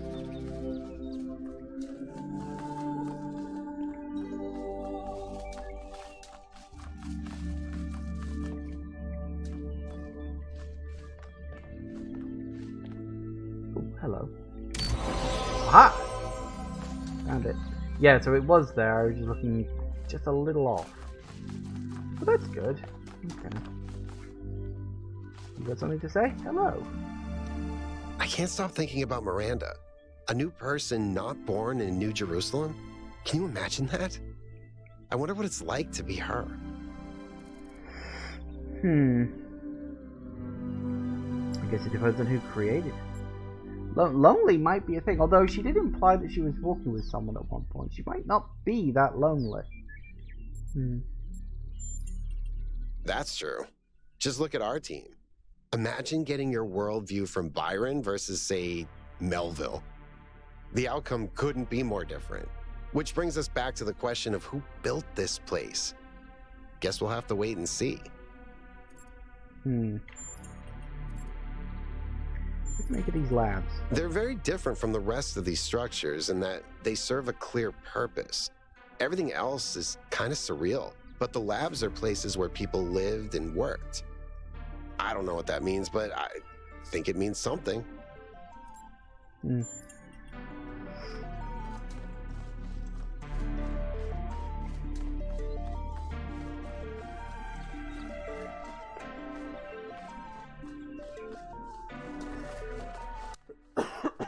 Okay, we'll go pick up the star. The other star we can't get to until we've solved the green laser puzzle. We've got to work out where the other side of that is first too.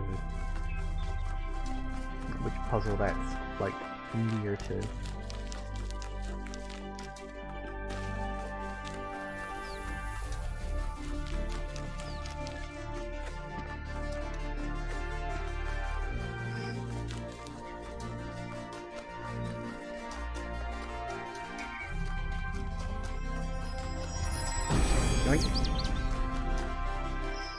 The wheel turns, but without the road, it cannot move. That's 100% not true, but I think I understand what you're saying with that. Like, there were wheels before we invented roads, I can assure you. I mean, have you never played Civilization? In fact, the creation of the wheel kind of led to roads. We didn't invent roads and then think, hey, we really need something to put on this. Or did we? I suppose there were more paths than roads, but I suppose it's the same thing. Looking for other little secrets now, like caves and stuff down here. Little nooks and crannies.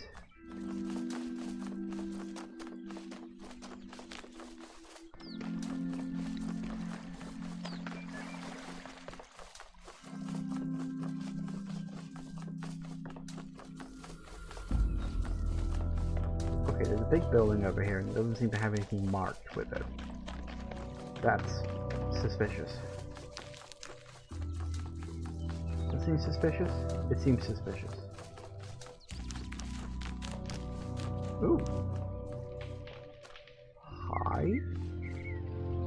I use the finger. Whether it is true that Daedalus constructed the giant Talos, or as others say he was the creation of Hephaestus, what we may be certain of is that he was made of bronze and had but one vein, within which flowed a liquid substance like blood, which some claim was quicksilver, and others assert was ichor, such as flows in the veins of the gods. The loss of that liquid caused him to die, as a man dies when he loses his blood. May we not then say that Talos, though created as a machine or a toy, had all the essential properties of a man? He moved of his own volition, he spoke and could be spoken to, had wishes and desires. Indeed, in the tale of the Argonauts, that was the cause of his downfall. If then a machine may have all the properties of a man, and act as a man while driven only by the ingenious plan of its construction and the interaction of its materials according to the principles of nature, then does it not follow that man may also be seen as a machine? This contradicts all the schools of metaphysics. Yet even the most faithful philosopher cannot live without his blood.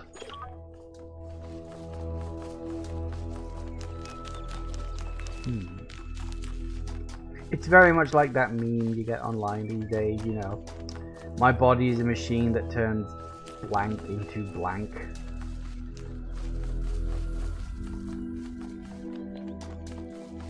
So clearly Talos invented memes. Okay, let's get started on some puzzles. Inversion. Yeah, so this turns red into blue and blue into red.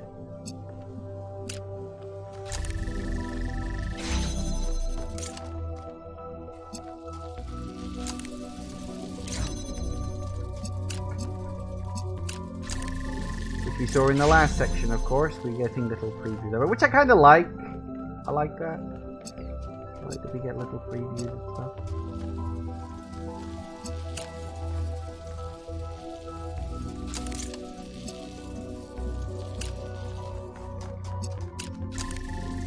You know, I had a feeling that would be the case, that an inverter on an inverter would just change it back. That is.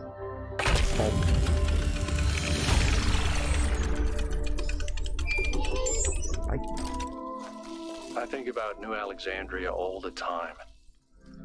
But realizing this place was built on its bones just brings it all back even more. We were so optimistic when we started. So full of ourselves. Thought we could accomplish anything. And then, in one single moment, it was all gone.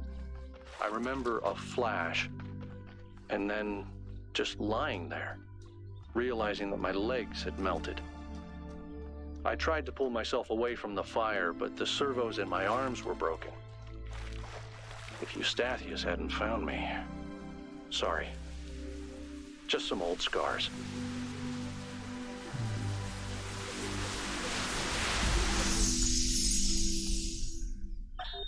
When we go to New Jerusalem, I'm going to have a cat. He's going to be black and white, and his name is going to be Bean. Good name. And I'm going to make sure that he never gets sick, and he never gets old, and he'll be my best friend forever. So, Miranda was one of the people who went to New Jerusalem. What? That's weird. Not sure. Anyway, we'll hop into number 2 after I get back from the break.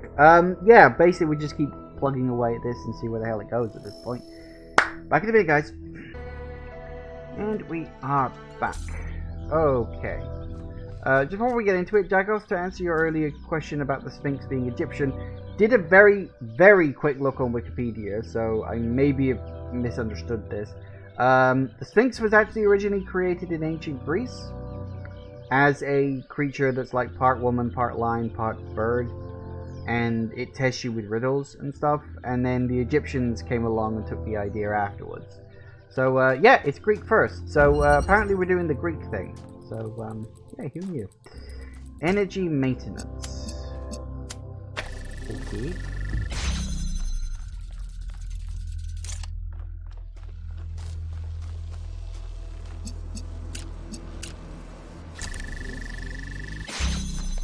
And then we got... Right, I think I see where this is going.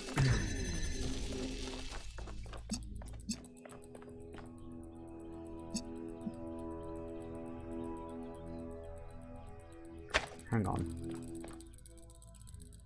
How do we do this? Make you so you're more clearly visible from there. You'll be a blue, and then we need to get a red. Wait, oh no, wait, you know, of course you'll be. Wait, shouldn't you be?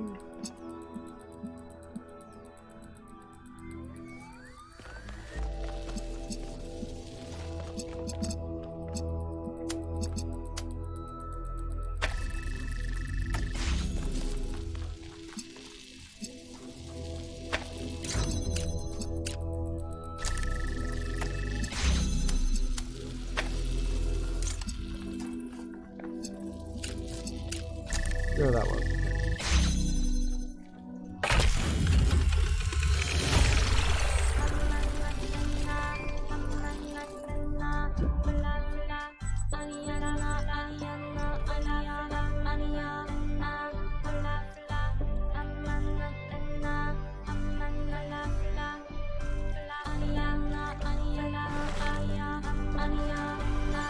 Hi! How can I help you? What you got for me to talk about? Tell me about New Alexandria. We made two fatal mistakes in New Alexandria. One was trusting the texts of our ancestors without thinking for ourselves. The other was giving up instead of doubling down, letting the tragedy define our future. And what's your thoughts on Pandora? It's clear that there's some kind of antagonistic force in this place, something that doesn't want us to discover the purpose of the megastructure. Perhaps that's part of the testing. Or perhaps it's what's responsible for this state of decay. So what is symbolic value with these entities we're encountering, do you reckon? That's a good question. Prometheus is often taken to represent freedom and progress, the ideals of the radical enlightenment. Pandora, on the other hand, usually represents the dangers of those very ideals, so they're counterparts, in a way. And the Sphinx is a mystery. Does that mean that these entities correspond to these concepts? Perhaps. They certainly seem to act like it. True. But Athena isn't the goddess of Athens, and I'm not Robert Byron, although those are the origins of our names. Where does myth end and history begin? We'll have to find out. Interesting.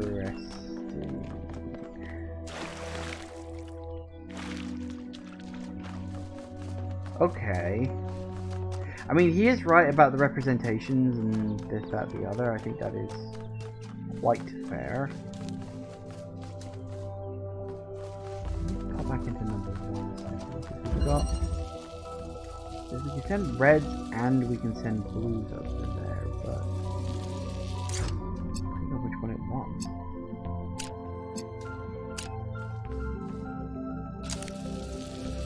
Instead of red, but it could just as easily want a blue. We don't know until we find the other half of the point, so we'll work on that. Can always come back and switch it if need be.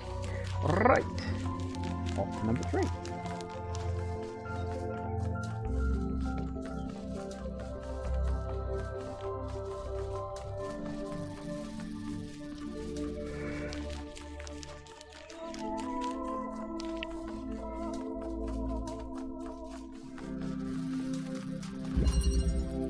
There and back again.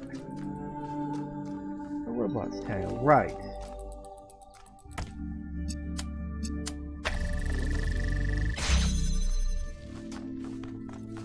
Whoa. Okay, so we need a green.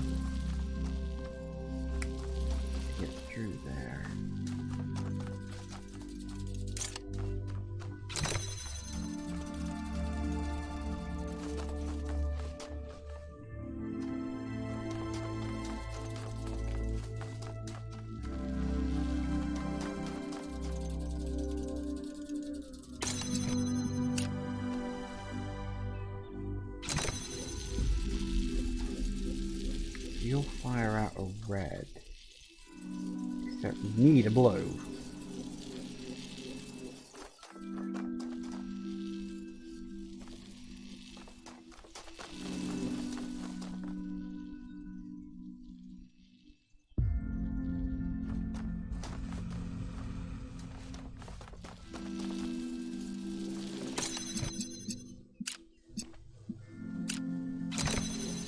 That's not going to work. Yeah.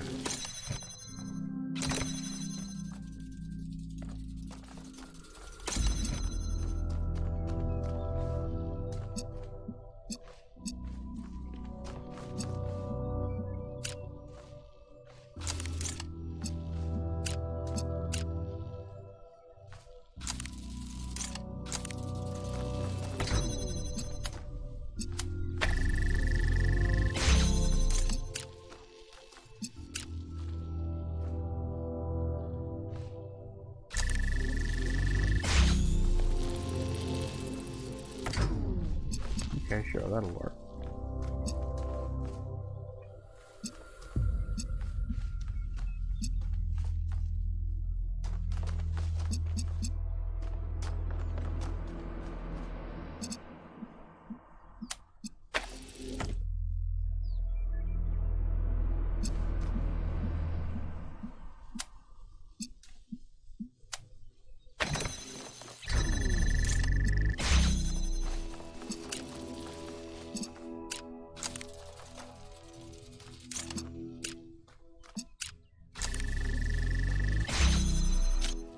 Okay, very good.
It is funny that despite all my wandering around, I haven't found any more just random items dotted around. Probably end up needing refraction. I'll probably end up needing a guide to find all of those. Alright, so what have we got? Blue that turns into red. Start at least.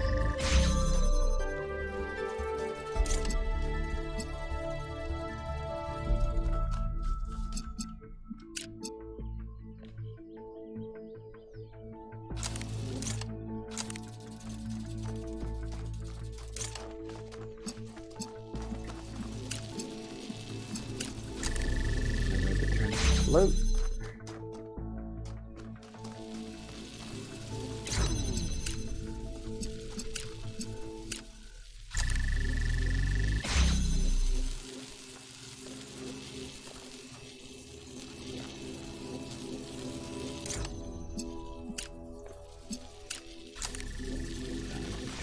Now, what's the point of this?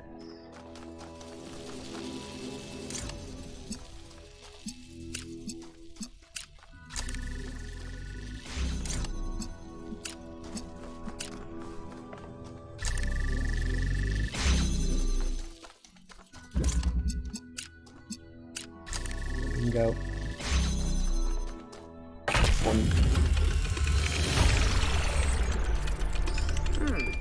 Every one of these clouds seems to contain exactly the same amount of energy. Makes sense. Nothing new to add to the overall conversation then? New available content. What we got? Oh, hello. Cat sitting advice. So I'm cat sitting Yakut's cat, Bruce, and he keeps peeing on my charging pod. Anything I can do to prevent this? Clean it very thoroughly so not a single trace of smell remains. I know it's hard without the ability to smell, but we do have some cleaning agents that should do the trick. Contact me on private if you need a list. I'll make sure Bruce isn't distressed or something. Cats don't like being moved from their territory, so maybe it'd be easier if you moved him back to your cook's place and fed him there. No, Bruce is just a bastard. He loves peeing on anything electrical, chewing on cables, and generally just breaking stuff. This is normal, I warned you. Could have given him to Neith. She's used to him. He's so fuzzy and I love him. Cats. Yes. That is 100% the correct experience with cats. Ooh. Paris was an ancient city, sometimes called the City of Light. One of the greatest capitals in the world, home to tradition and innovation alike. It was the birthplace of the greatest revolutions in history, the moment that gave birth to modernity in all its glories and horrors alike. The spirit of freedom that was born here, although it was suppressed by enemies and traitors, never entirely faded. It lived on in the minds of artists for many generations. Maybe something of that spirit still remains within us. I mean, it could, but it probably doesn't. Sorry.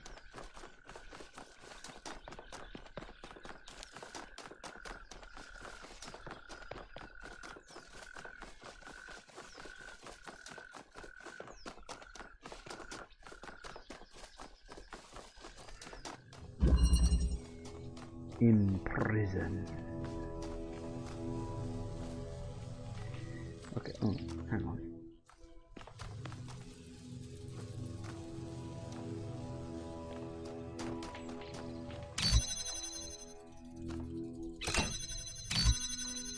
Okay.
That does that, that does that. Maybe what we need to do is we need to activate that, but then that crosses the streams and it deactivates.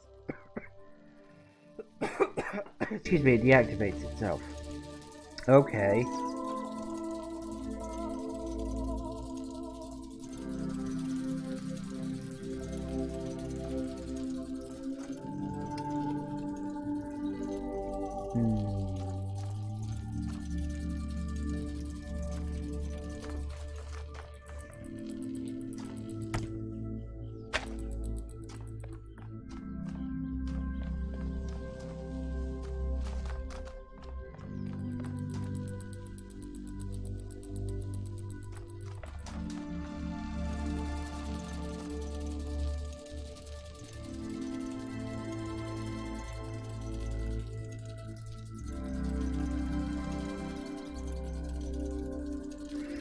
Okay, so we know that if we set this up like that,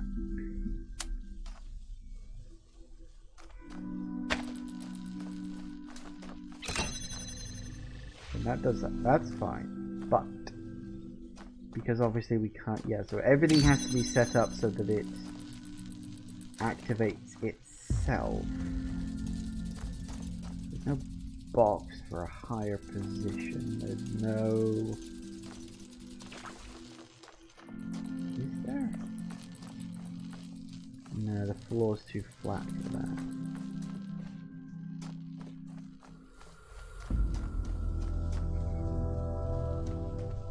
No other way through.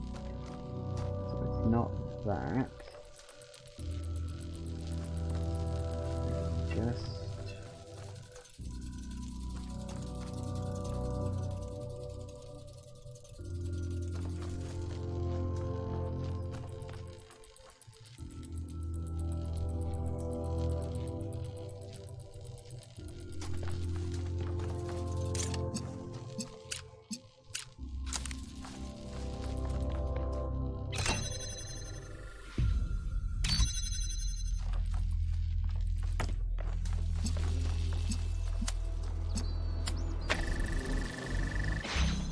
always the other way around.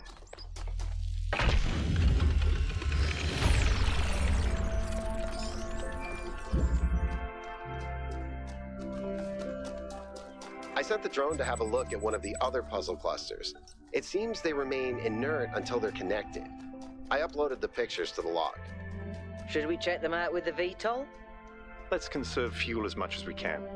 There's no point in going there if it's all dead. Fair. Ooh. Ooh, snowy.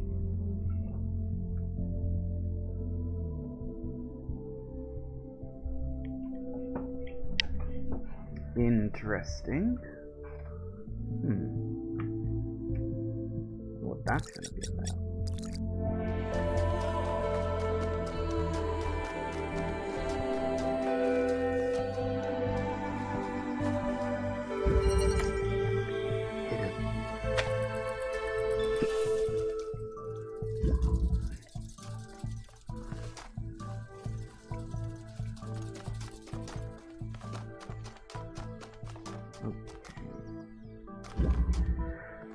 So, blue connected to that also seems to... Oh, so the blue and the red can get that down. That's interesting. We got that. Where's my goal? Where are we looking to get to? Right, so for that we just needed 2 switches by the look. See? So we need to get 2 items to this. Right, we need to get 2 items to this side of the fence.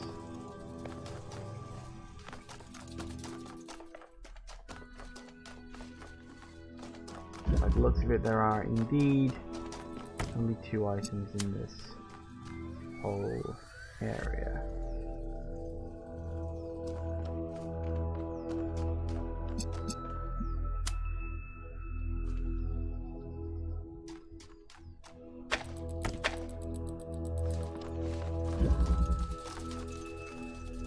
Red on this side, is that it? Just red on that, which implies that something has to stay there.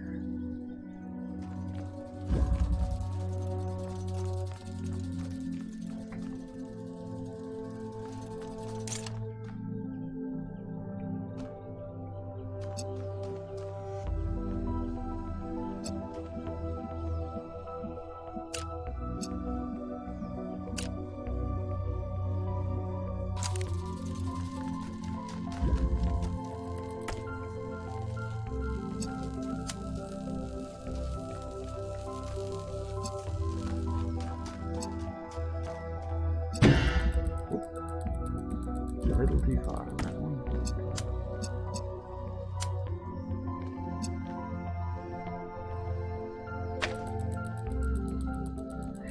Okay, so yeah, I could do that, but I still need to...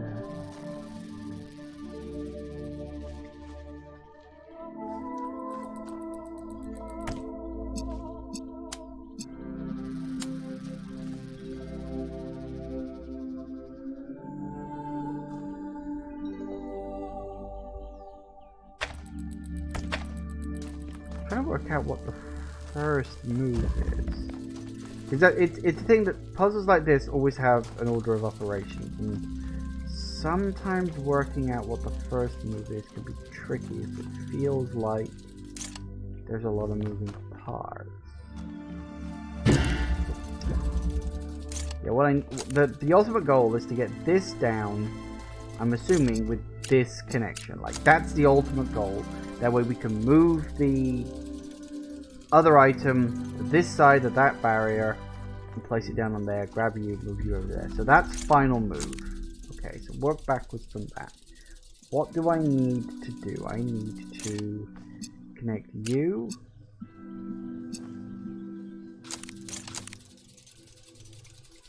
What else can I do? Because I can't connect.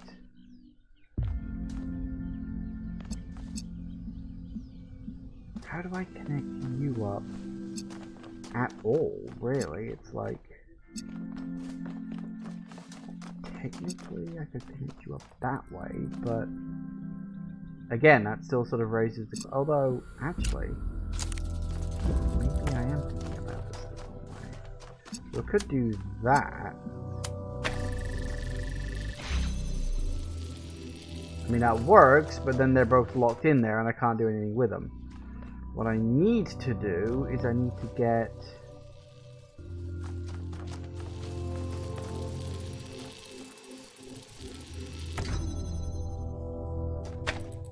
Why is this one called hidden?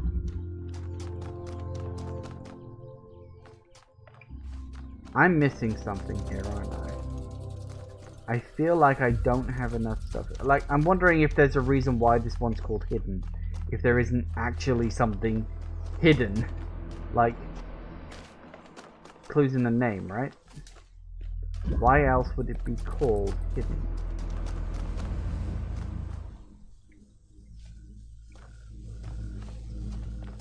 Yeah, I don't see anything. That's weird.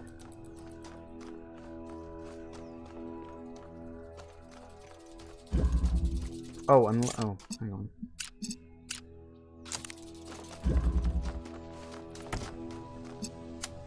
Once this kicks off.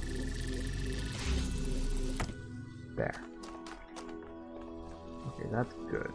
Now. We need you and you.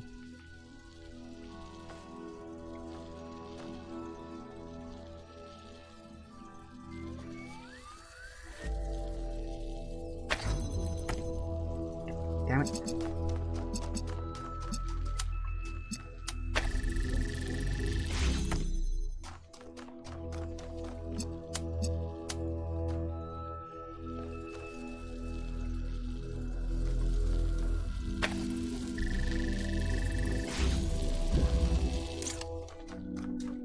That'll do it.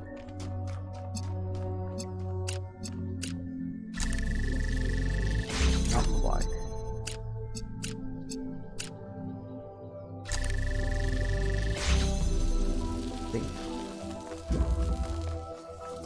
Now. Haha! Still not sure why it's called hidden, but okay.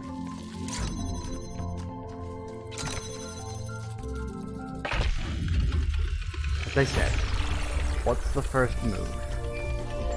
Always gotta work that out.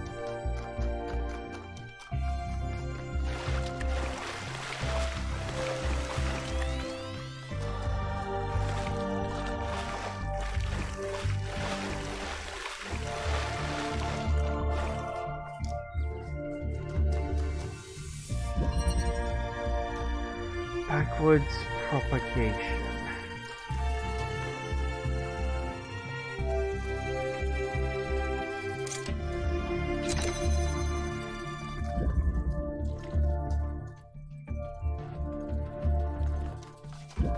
Hang on a second. Let me just double check something really quick.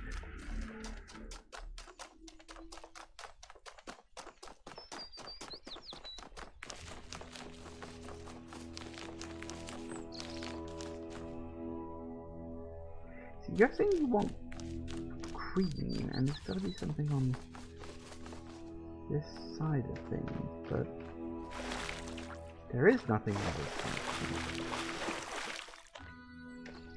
Is there?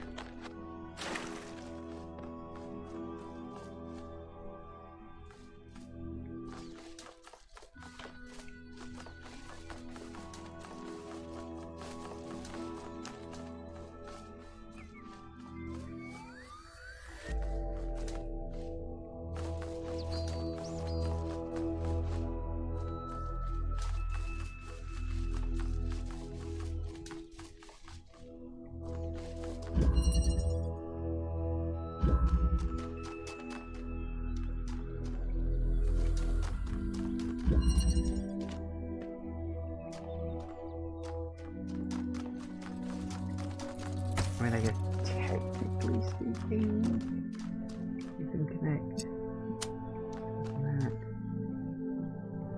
So which tower is it?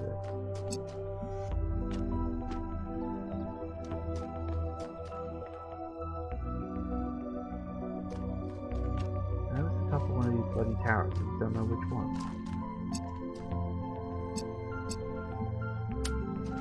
So technically, yes. But it's the wrong color. So how do we get a green laser to the other end of that? Because I don't... Was there anything over there that had a green laser involved? Don't know, we're going to have to go mooching through puzzles 1 to 4 or whatever. I don't think any of them had green lasers involved, but we're going to need to go check.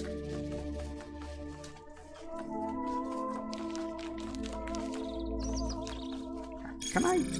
just out of curiosity. No, I cannot fast travel to it. I was kind of hoping maybe I could just speed it up by picking it out of the menu, but apparently not. That's not an option for me. Okay, so which puzzle allowed me to create some green? You were... Yeah, you were just reds and blues. That's fine, I guess, but let's assume it's not that.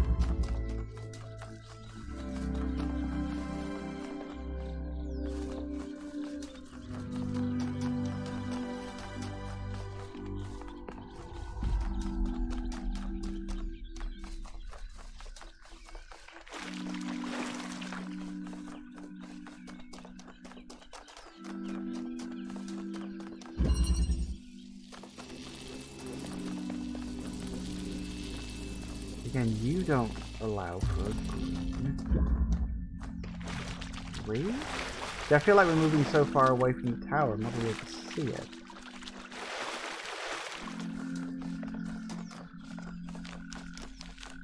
At this point.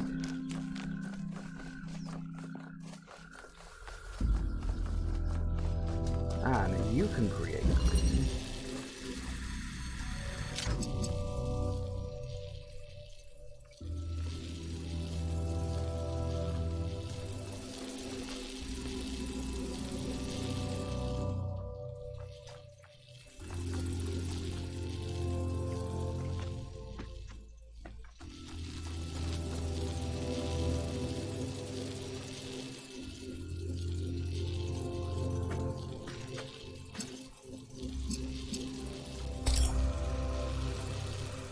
Is there another one?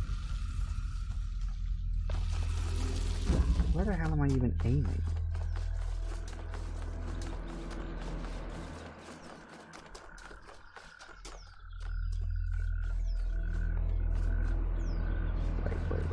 Wait, hello. Hello, I did not see you mixed up in there. Where do you connect to?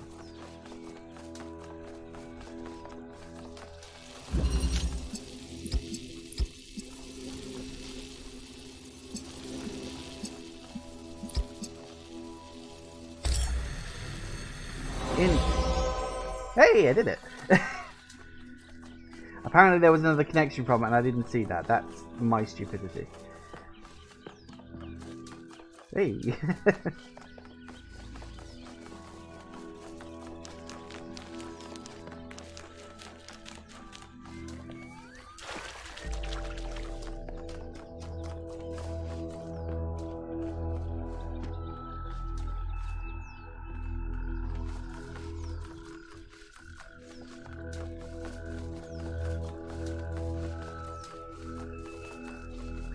Tell you what, before I pick that up, to find a direction sign, you can find something.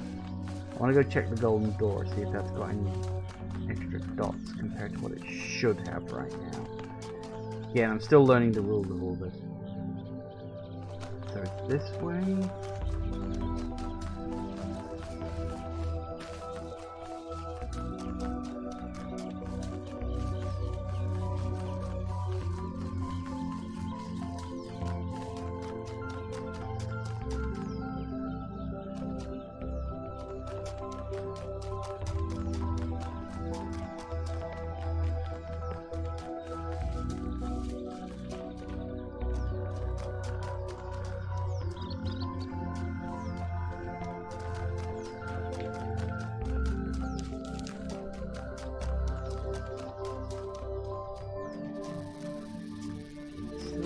I don't even know where the hell they are, that's the problem.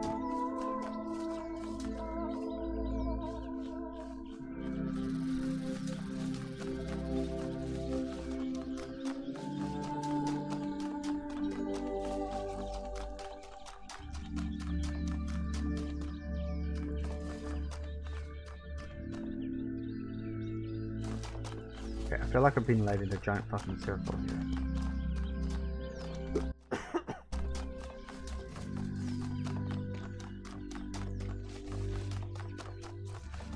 Here we go. Yeah, look. Still only got 4. Now, I'm gonna go pick up that star and then come back and see if collecting both stars adds a point on that. I don't think it should, but this is my point. I want to check. And then I'll check after I've done all the 8 normal puzzles. We'll look at that. Then I'll check after a few other things.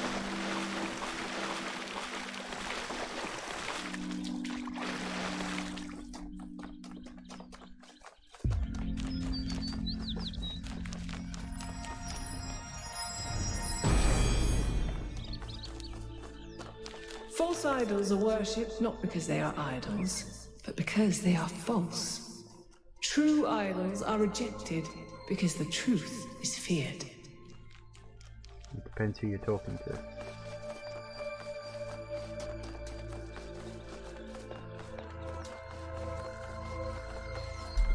What is this?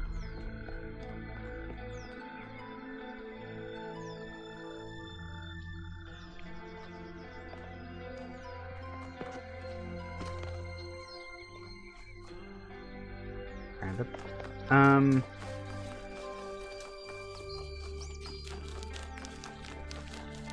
Do we know that the golden doors here are just behind the number 8 puzzle?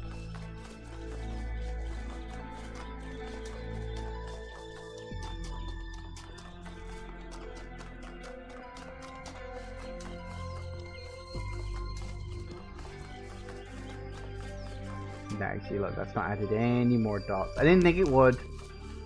I was just curious. Okay.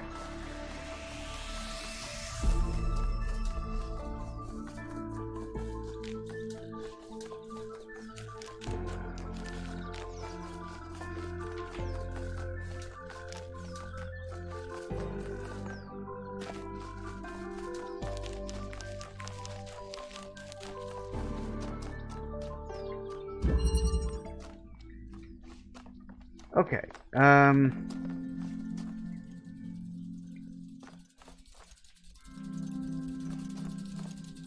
yeah, that's right, because I sort of looked in here, realized, hang on a second, I missed something, and then...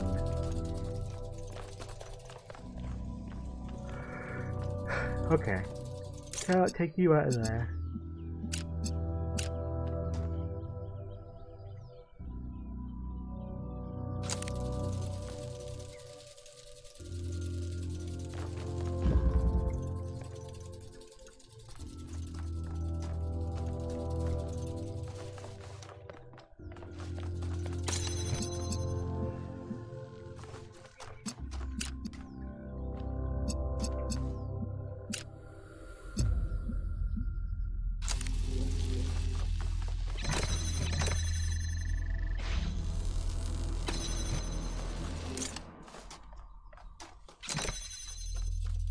Okay, that's good.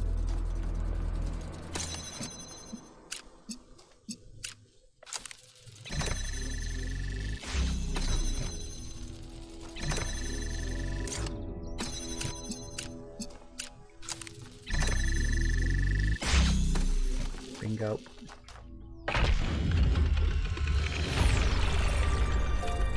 The particle clouds continue to be exactly the same.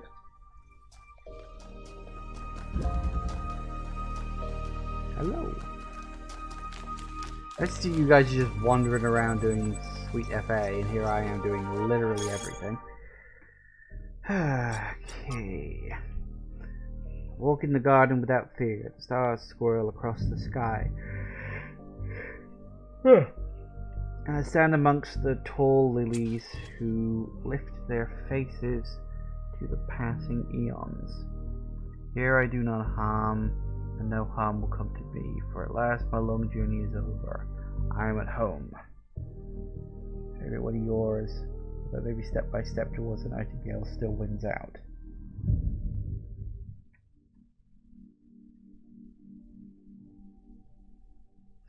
I don't think it'll ever be over.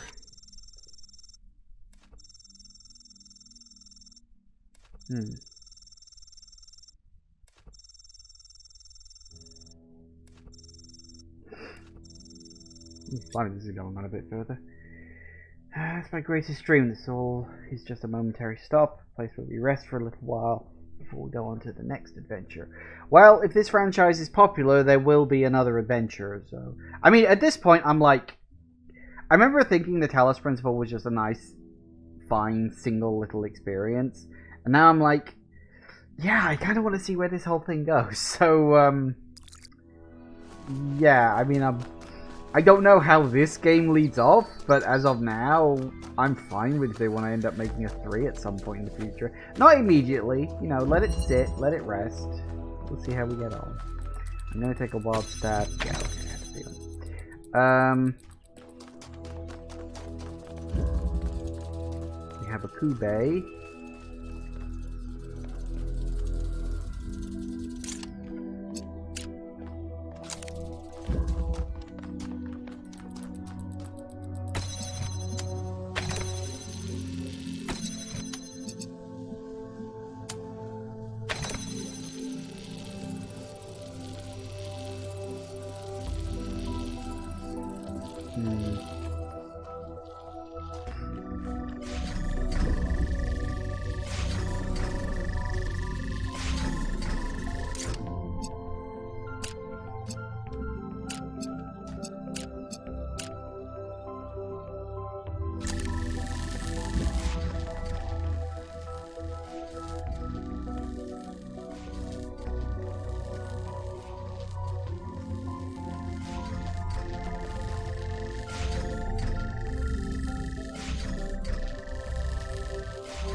Okay. So apparently simply doing that's not enough.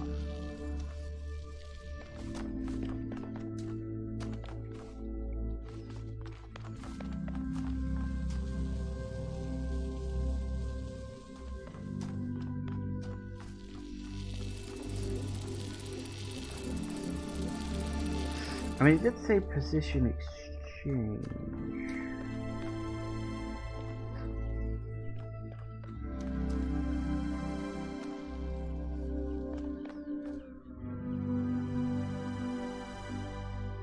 It's weird that won't stay permanently active. I think that's odd.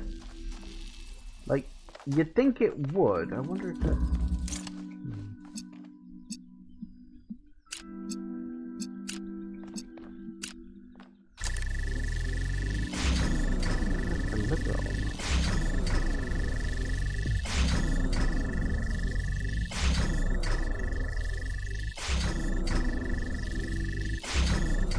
How are they getting out of here?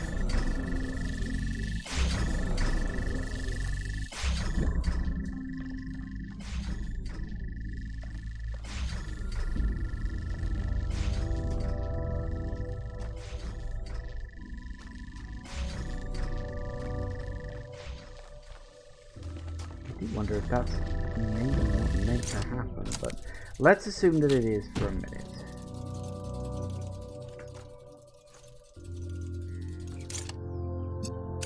So we could just... Oh, can we just do that? I mean, we don't particularly need to...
I don't get that.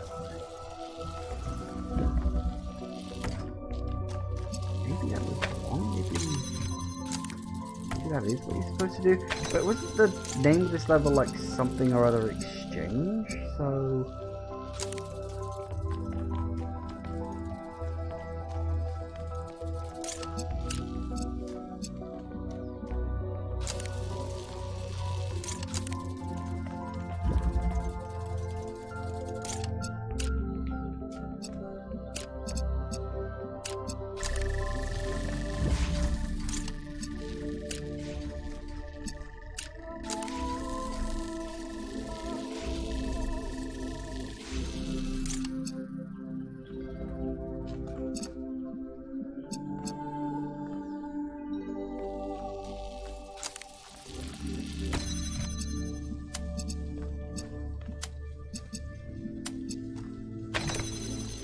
No, you see, you can't do that from here.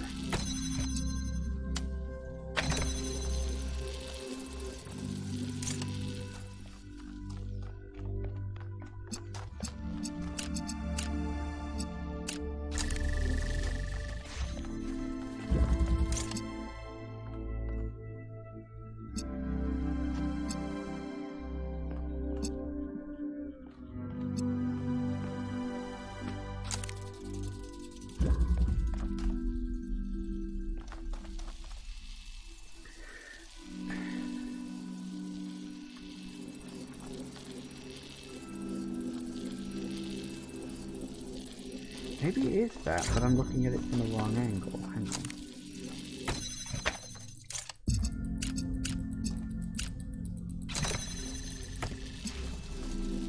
Okay, that works. But how the hell do we then...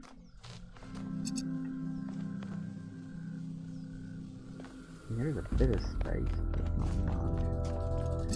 How do we get you out of there?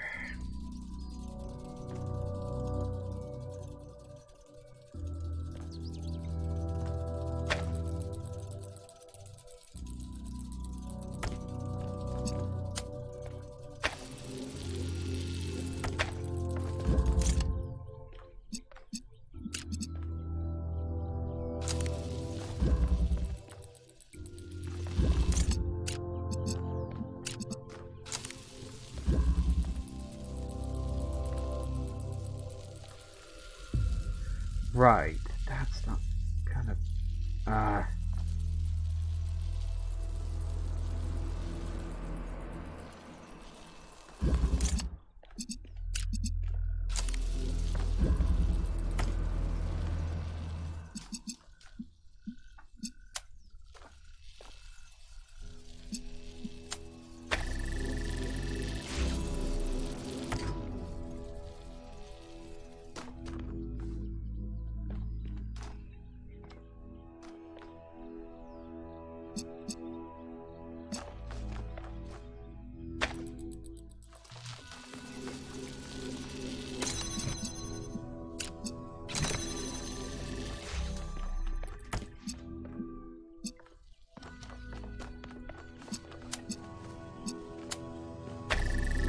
Right.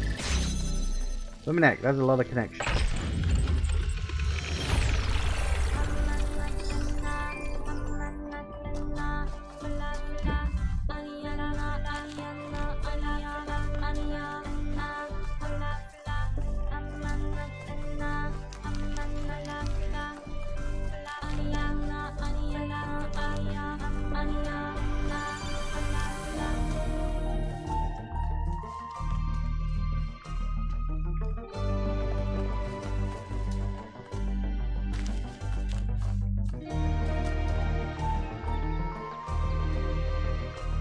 Huh. Well, now that's interesting. Note. All 8 standard puzzles are done. No extra dots. Is it just the 2 extra puzzles? Is it just the 2 bonus puzzles that does this? That's interesting.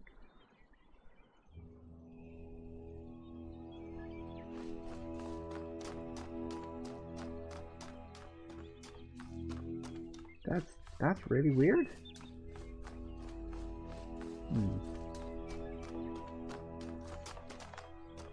Okay. Well, unfortunately, we're going to have to solve that one next time because we're more or less out of time for today. Obviously, we've done the main 8 puzzles. That's good. Got the 2 bonus puzzles to do. We do have both stars, so that's nice. But yeah, it's just the 2 bonus puzzles that we got left to do now. Interesting that it's actually... Yeah, because I've been trying to work out for a while what causes the Golden Gates dots to activate. It seems like it might just be the 2 special levels. All you have to do is just complete the 2 special levels on each world to open up the gates. Which does make me wonder... Oh, excuse me, sorry. Which does make me wonder if there's a way to get through the whole game by just completing the special levels and not doing the main ones. Considering that to unlock the next section you have to find the blueprints, but that was only the case for these, for like levels, for Area 2 and Area 3. Well, technically Area 1 as well, but you know, we didn't have so many puzzles for that. Yeah, I don't know, that's interesting. We'll have to, well, I'll have to look into that perhaps. But yeah, so we are getting on quite well. We've still got a lot more stuff to do. Because obviously this is, you know, we've only done 2 out of the first 3 areas, and each section of the island has 3 areas, each with 10 puzzles and 2 bonus puzzles in it. This is going to be a long game. I actually genuinely think I might not finish this before Christmas. We shall see. We shall see. But especially as the difficulty starts getting ramped up. Thank you all for watching, everybody. I do hope you have enjoyed this, and I will see you all whenever I next see ya. Take care out there, everybody. Bye-bye.